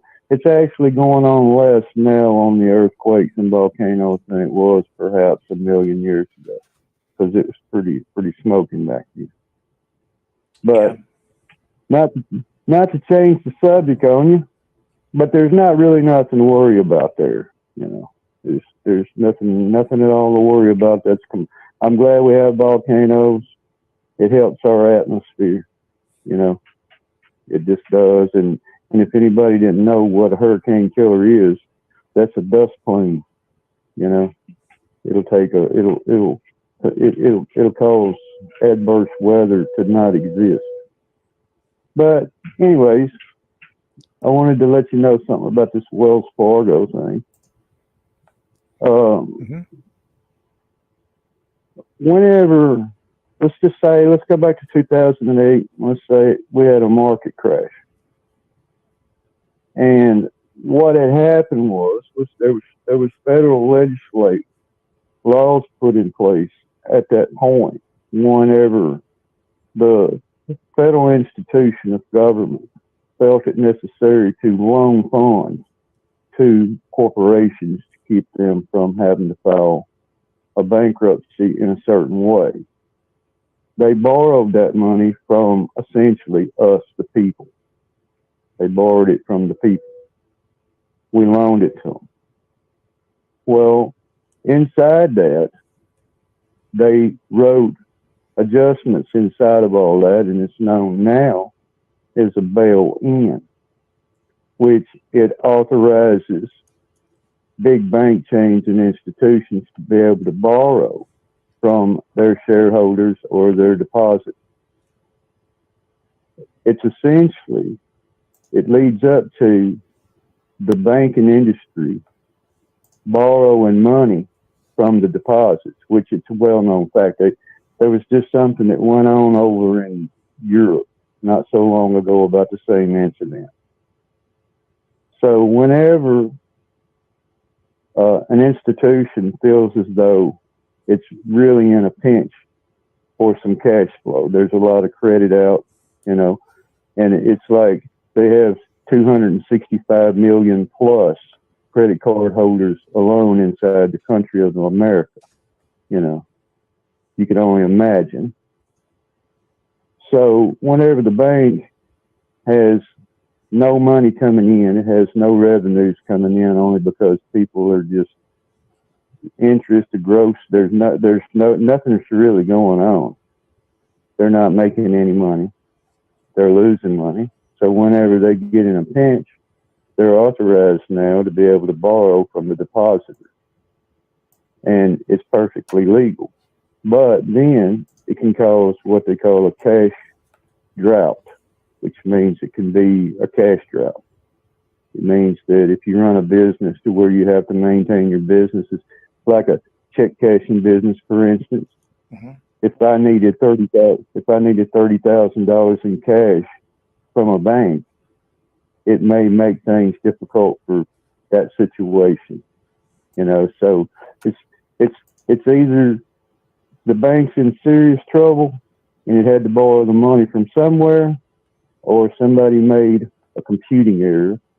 But I did probably more than likely, it was probably a bail-in, what's known as a bail-in, that authorizes the company to borrow from the deposits. But moving on, I didn't mean to twist your ear up too much, It's okay. but back on this earthquake thing, planet Earth lives in a place called E0. It's sort of a mathematical equation. It's a sweet spot.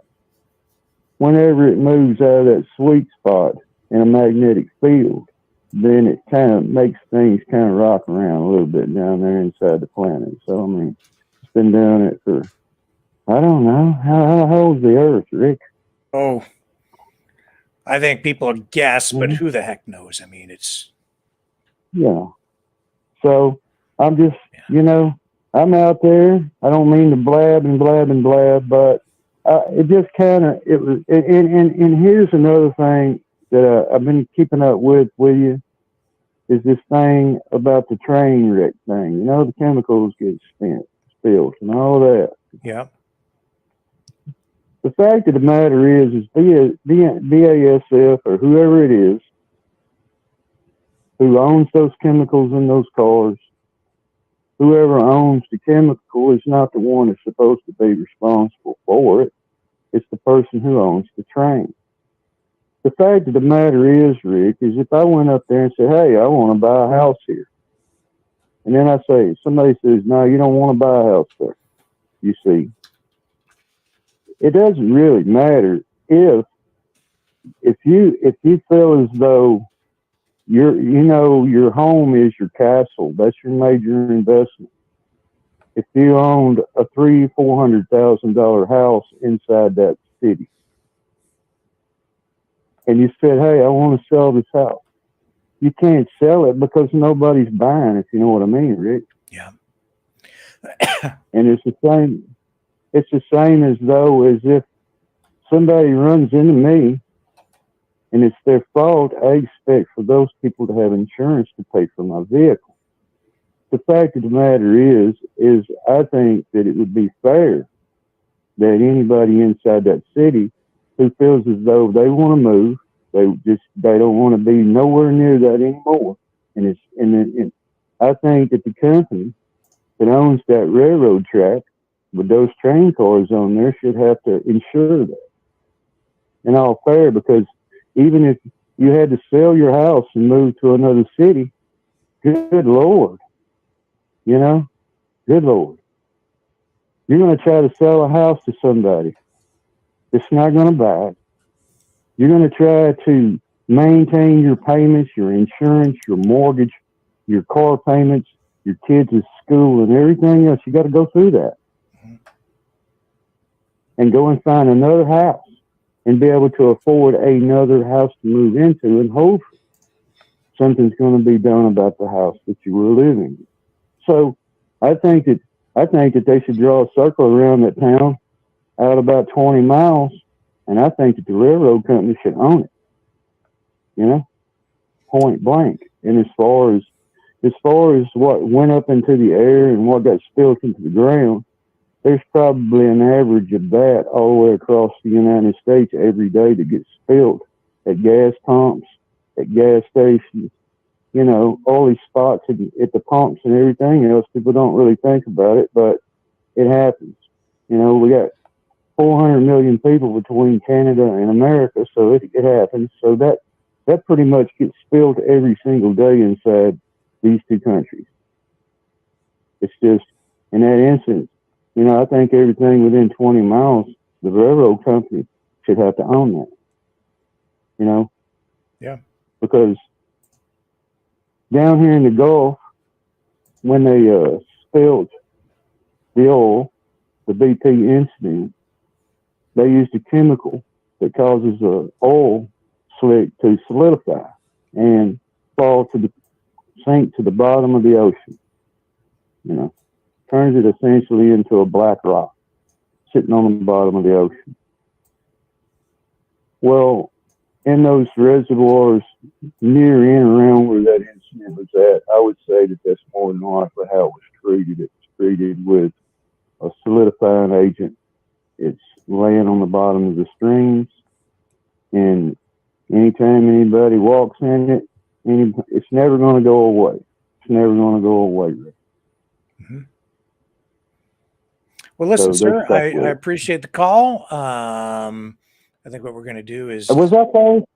I'm sorry, what's that? Was that first? Was that first? You I were. beat Mouth. I don't know if you were I first beat or Mouth of the second. South. For this Well, session, I think you're anyhow. first, yeah. Yeah. Okay. Well, anyhow, man, if the women don't find you handsome, they'll at least find you handy. You know who says that, hey? Yeah, well, I'm working on both, so it's always a challenge. Oh, yeah, just close your eyes. It's worse when you get older. That's for sure. Thank you very much for All calling right, in yeah, tonight, my friend. yeah, good evening, man. Okay, All right, sir. buddy. Have a great night. All right. Let's pull out of this, and we're going to deal with a couple of other stories when we come back right after this break. Don't go away.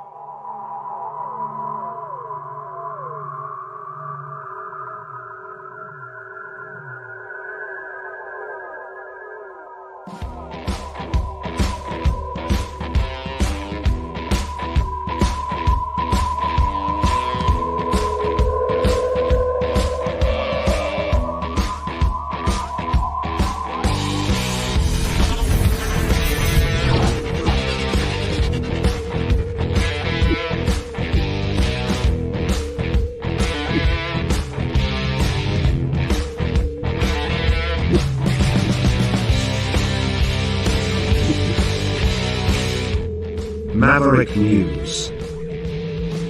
The world is watching.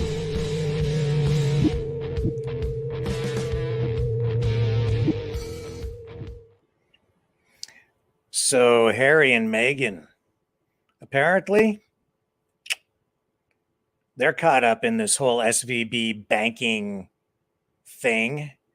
SVB being the bank that caused all the turmoil for Wells Fargo and the other banks as well. And even the price of cryptocurrencies, kind of throwing the banking system into a little bit of a tizzy. Well, Harry and Meghan apparently had invested or had all their money wrapped up in Silicon Valley Bank, and they stand to lose millions, according to reports tonight. So that's another aspect of this story that we're going to have to keep an eye on. Somehow I think that even though they had a lot of money in SVB, I think they're still going to be okay. Just something about it. Just something tells me they're going to be okay. I don't think we should worry too much. Maybe I'm wrong, but I think it's going to be okay. Harry and Meghan, yeah, I think they'll be all right. Global news in Canada has been on the cutting edge of this story that we mentioned at the top of tonight's broadcast.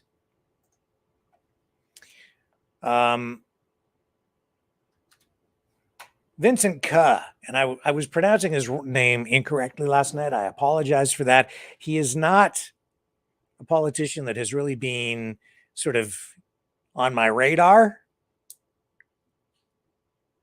He just hasn't been, super high profile, but he is now. He has resigned from the Ontario Progressive Conservative Caucus because of allegations of involvement in 2019 election interference. Specifically, this relates to alleged Chinese money flowing into the hands of some politicians in Canada, and that money potentially influencing election outcomes in some ridings, but not apparently the overall outcome of the federal election. I don't know. But he has resigned from the Conservative Party. And this follows a report from Global News of allegations by intelligence sources that Ke was involved in an election interference network directed by China's consulate in Toronto. And, I've had some people say, oh, come on, China isn't really involved in influencing elections in Canada. This is just Chinophobia. No, I think there's genuine evidence pointing to Chinese involvement. and attempts to influence the elections here in Canada. Absolute evidence. It's an issue.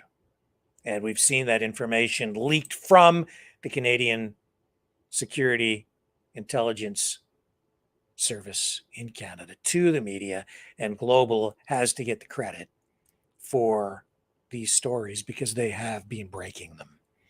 Now, in this case, they have new allegations against this politician. He denies those allegations and has said that he's being targeted because of racism. Ka represents the Toronto area riding of Don Valley North. And he says in this quote, "While the Global News allegations about me are false and defamatory, I do not want to be a distraction to the government and take away from the good work Premier Ford is doing for the province of Ontario." That was in a statement that he posted on Twitter. He will now sit in the provincial legislature as an independent. He offered to step away from the Ontario PC caucus, according to Caitlin Clark, a spokesperson for Doug Ford, Ontario's premier. Premier agreed and has accepted his resignation effective immediately. And this statement from the government also says that while the allegations against Mr. Ka are not proven, they are serious and deserve his full and undivided attention as he works to clear his name. And this, of course, is affecting directly Prime Minister Justin Trudeau, because the bulk of the concern is focused on the federal elections and federal politicians, and mainly Liberals who may be caught up in this. The Prime Minister has been doing his best to avoid calling a formal inquiry into Chinese election interference, foreign interference in Canada's elections. And in this case, as I've said on previous evenings, these allegations seem to be finally sticking to the Prime Minister. Trudeau has been covered in Teflon because the media has generally been running interference for him. Cover. Not so much with this. The media is latched onto it. Global is going after it, and the other media is following. So there may be some accountability to be had here.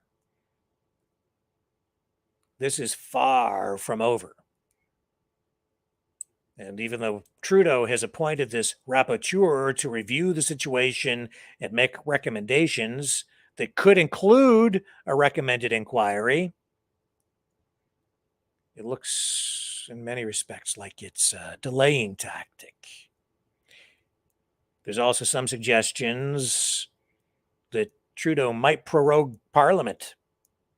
In other words, suspend Parliament in order to avoid further scrutiny on this issue. And there's been a lot of talk about a possible spring or summer election, or maybe a fall election, an election sometime this year. But with this, he might just choose to wait. This issue, this is a hot potato. It's not one that Trudeau's going to want to be holding on to heading into an election. This could hurt him. And yet, Poilievre has been slipping in the polls in spite of this. And the most recent polling that we showed you earlier this week suggests the Liberals would actually be reelected with another minority government just by a hair, very, very close between the Conservatives and the Liberals in Canada. And those attacks against Poilievre, honestly, as I've been observing, coming more from, I think, the freedom movement. There is a choreographed smear campaign, for lack of a better description, against Poilievre. And it's coming from the freedom side, the freedom community.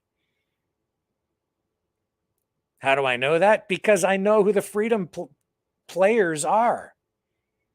And they're the ones who have been most aggressive and consistent with the attacks online, with videos that they've been creating and so on. And I would say that that's probably happening for a variety of reasons, because some of them are PPC, People's Party of Canada supporters. Other ones have other motives, I think. A variety of motives. The strange thing is, I think that with the way the numbers work, these attacks against Poilievre pretty much guarantee that if they continue, and Poilievre's support as the leader of the Conservative Party of Canada, if that continues, it's pretty much going to guarantee that Trudeau will be reelected, even with all this controversy surrounding Chinese involvement or meddling in Canada's federal elections. That makes me wonder sometimes about the motivations of those people making those hit videos, hit pieces on Poilievre. What's their real motivation? Is it just to benefit the PPC, or is it something else? Because in many cases, some of the players, their political affiliation is not really clear. We might look at that in more detail over the next few nights. In any event, what we are going to do is take a brief break, a couple of more stories to deal with when we come back after this.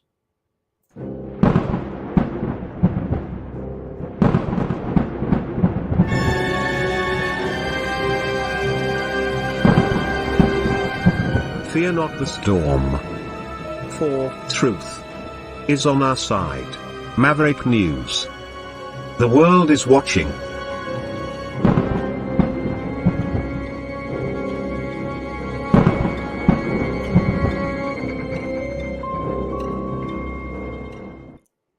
So here's a video that has been generating a lot of views, and I'm not going to run the whole thing because this is a video that apparently, and it's shot from a distance, but apparently this is Ukrainian soldiers shooting other Ukrainian soldiers who are making their way to Russian forces to surrender.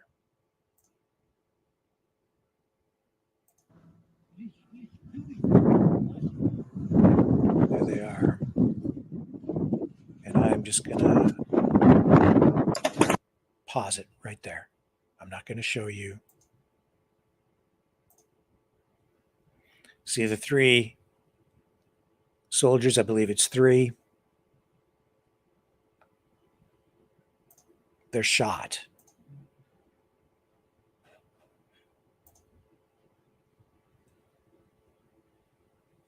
You heard the gun being loaded. That's the reality of war. That's the reality of what's going on over there.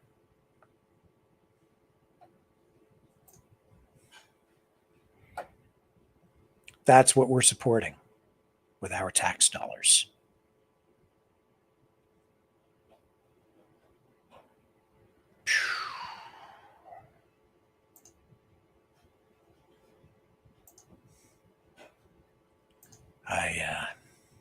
I don't know.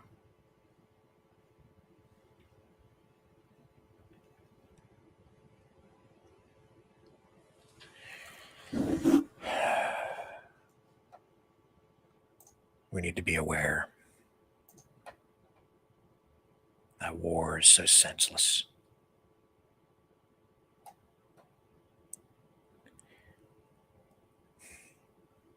Let's just take another quick break. I need to gather my thoughts, and when we come back, the world according to Gary. Don't go away.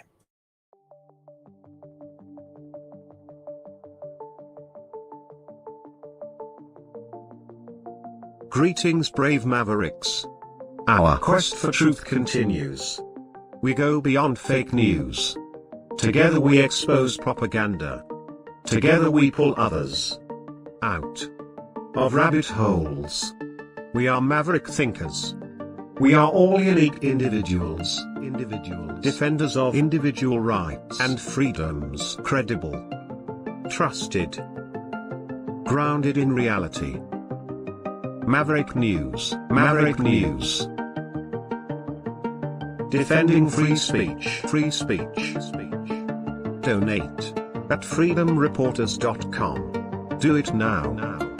Tomorrow may be too late. Maverick News. The world is watching.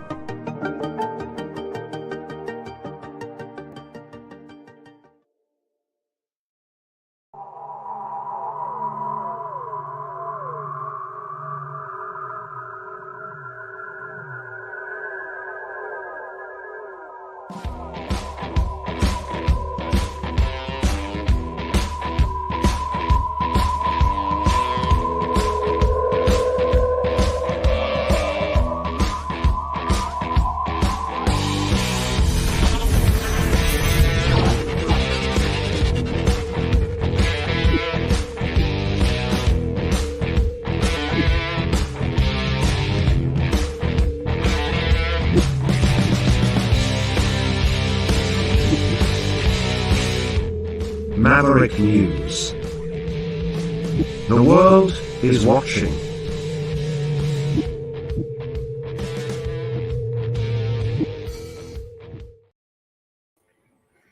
Okay. And I don't know how you guys feel about this, but you know, clocks are supposed to jump forward. I think tomorrow, but the US is talking about doing away with the daylight savings time thing. So tonight you're supposed to put your clocks ahead an hour so that at like 12:01 a.m., right? Clocks go ahead, and then that gives us more daylight. But legislation in the US could put an end to that. Senator Marco Rubio last week reintroduced the Sunshine Protection Act that would allow states to make daylight time permanent. So if the law is passed, the law would have knock-on effects across Canada, with provinces including British Columbia and Ontario waiting on neighboring US states to ditch the time change before they do so too. Out in British Columbia, the premier says the province wants to remain in sync with West Coast American states, and he's very much looking forward to getting rid of daylight savings time. So that bill was first proposed in 2018. It has repeatedly failed to get through both chambers of Congress. And last March, it stalled in the House without a vote. University of British Columbia business professor Werner Antweiler tells media outlets that the latest version of the bill has bipartisan backing, and if it passes, BC's time change at 2 a.m. Sunday morning may be its last. Most provinces in Canada, as well as the territories of Nunavut and the Northwest Territories, will move their clocks ahead 1 hour at 12:01 a.m. Yukon and most of Saskatchewan keep their clocks the same time year-round. Yukon made the switch for the first time, or for the last time, in March of 2020. And I don't know how you feel about it, but personally, I don't like having the sun set earlier in the winter. It just shortens those days up. I find it almost depressing. And it makes it difficult to get things done at the end of the day. But I'm not much of a morning person. More of a morning person now that I'm getting older. But I don't know how you guys feel about it. What do you think in the chat?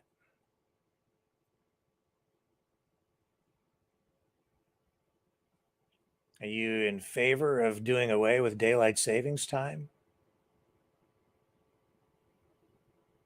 Yeah, I know Saskatchewan. Ria says Saskatchewan doesn't change ever.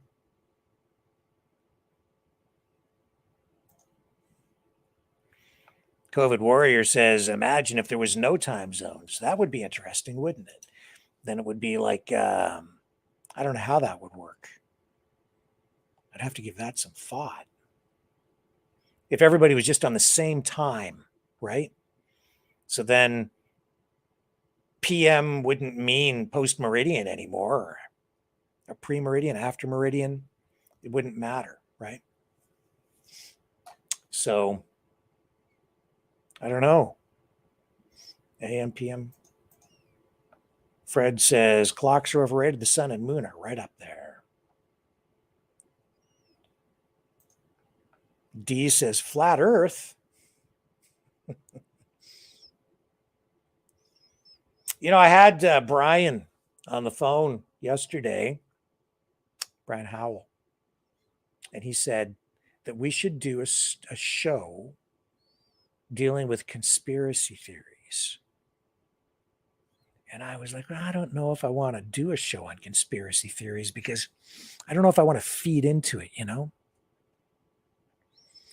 But the more I thought about it, well, maybe he's right. Maybe we should do a show about, you know, some conspiracy theories, you know, UFOs or the Loch Ness Monster or Bigfoot. When I was a kid, I was always fascinated with that stuff. How were the pyramids built?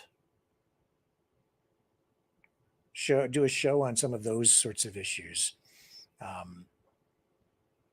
Maybe try and do it in more of a factual way so that it's not just dealing with the conspiracy side. I don't know how you guys feel about that. You can let me know. Send me an email. Put some messages here in the chat. Let me know if you're interested in doing some shows about that. We can explore some of those issues maybe. Yeah, COVID Warriors says a lot of conspiracies are true. They do come true. And I thought, you know, another show we should do is, I was thinking we should invite Kyle Kemper back on, Justin Trudeau's brother, who was on the show before. He was one of the most watched shows of last year. But, you know, he is something of a cryptocurrency expert.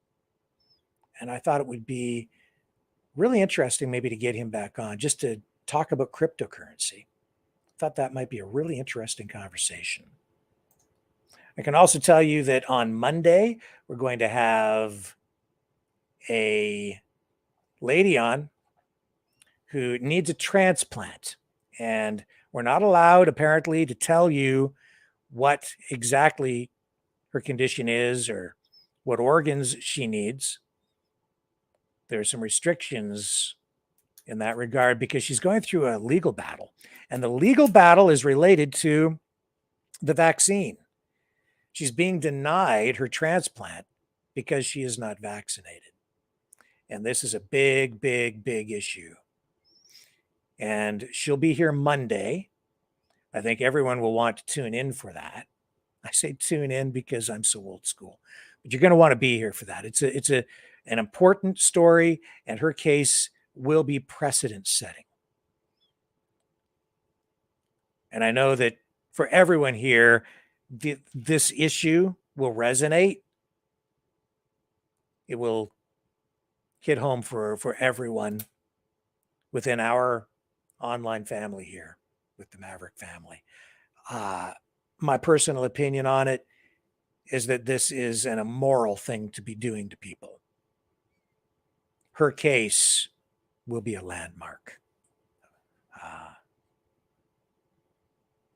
And we definitely need to draw attention to this issue, and she's going to need help. So stay tuned for that on Monday. Make sure you're here, folks. It's going to be an important broadcast. This is what the platform is really set up for. It's to give voice to the voiceless, give some leverage to people who need attention focused on their plight.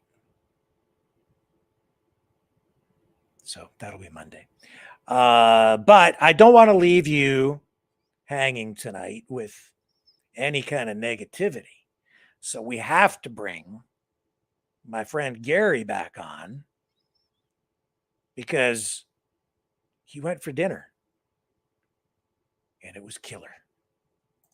Here's the man. From Chatham, Ontario, drag racing aficionado and Mr. Optimism, Gary Riddell. I'm telling you, man. Last night was fucking crazy. One time I gave you the back of the head.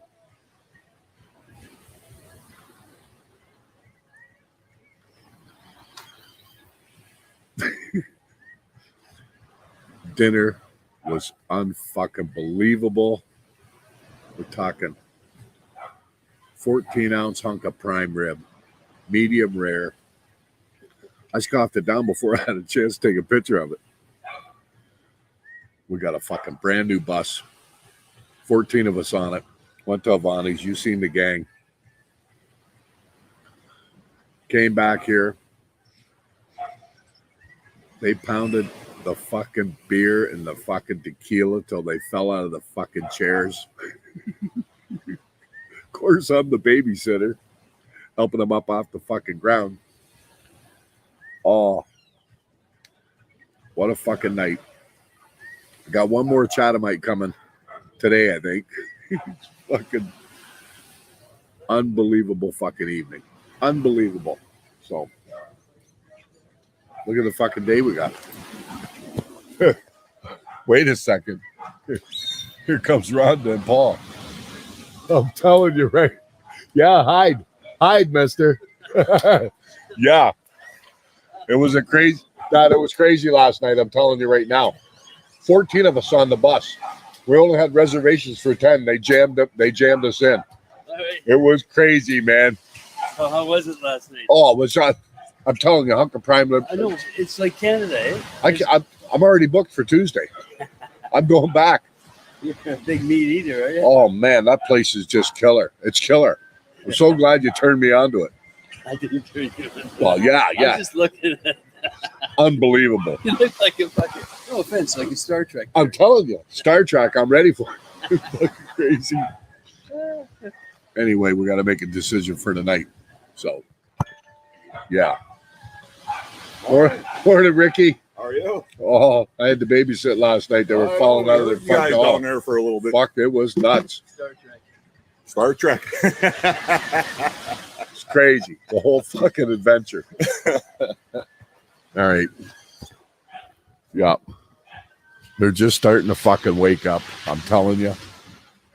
Yeah. I'm telling you. This fall, I'm bringing adoption papers and get one of these fucking locals to adopt me because I'm not gonna want to come home next year. I mean, I gotta come home, take care of some shit, but yeah. Hopefully I get all that done and next year I can just fucking stay. I got 3 drag strips. I just gotta find them. I've been too fucking busy going for dinner. Oh fuck. Everybody have a fun day. Okay. Fuck. I'm telling you. Oh man. Yep. Got the cornrows in. We're good to go. Everybody have a fun. Unbelievable. I mean, the whole night was worth all the tea in China. Fucking what a blast. I do apologize for the language. I didn't fully vet that before running it. But in spite of the language, it's the attitude, man. He's just nothing bothers him.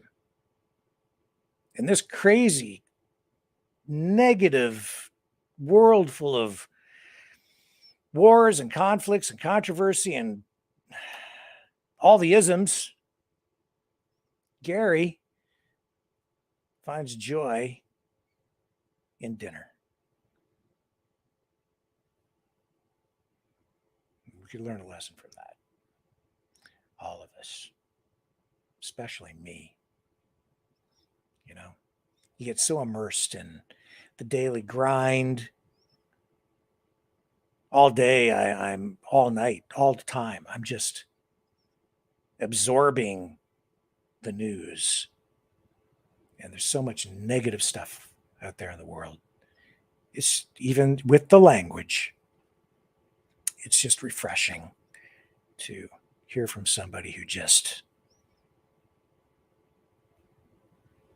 goes through life and is free in his mind. He's just free because he realizes that as he sits there on the beach,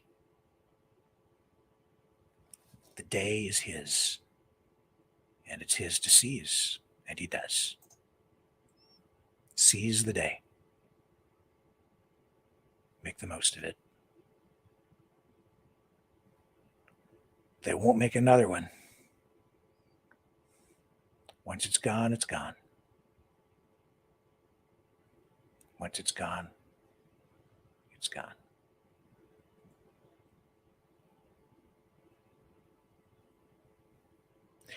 I'll be back tomorrow, 6 p.m. Eastern Time. But it'll be an hour later because the clocks go ahead. Catch you on the flip side.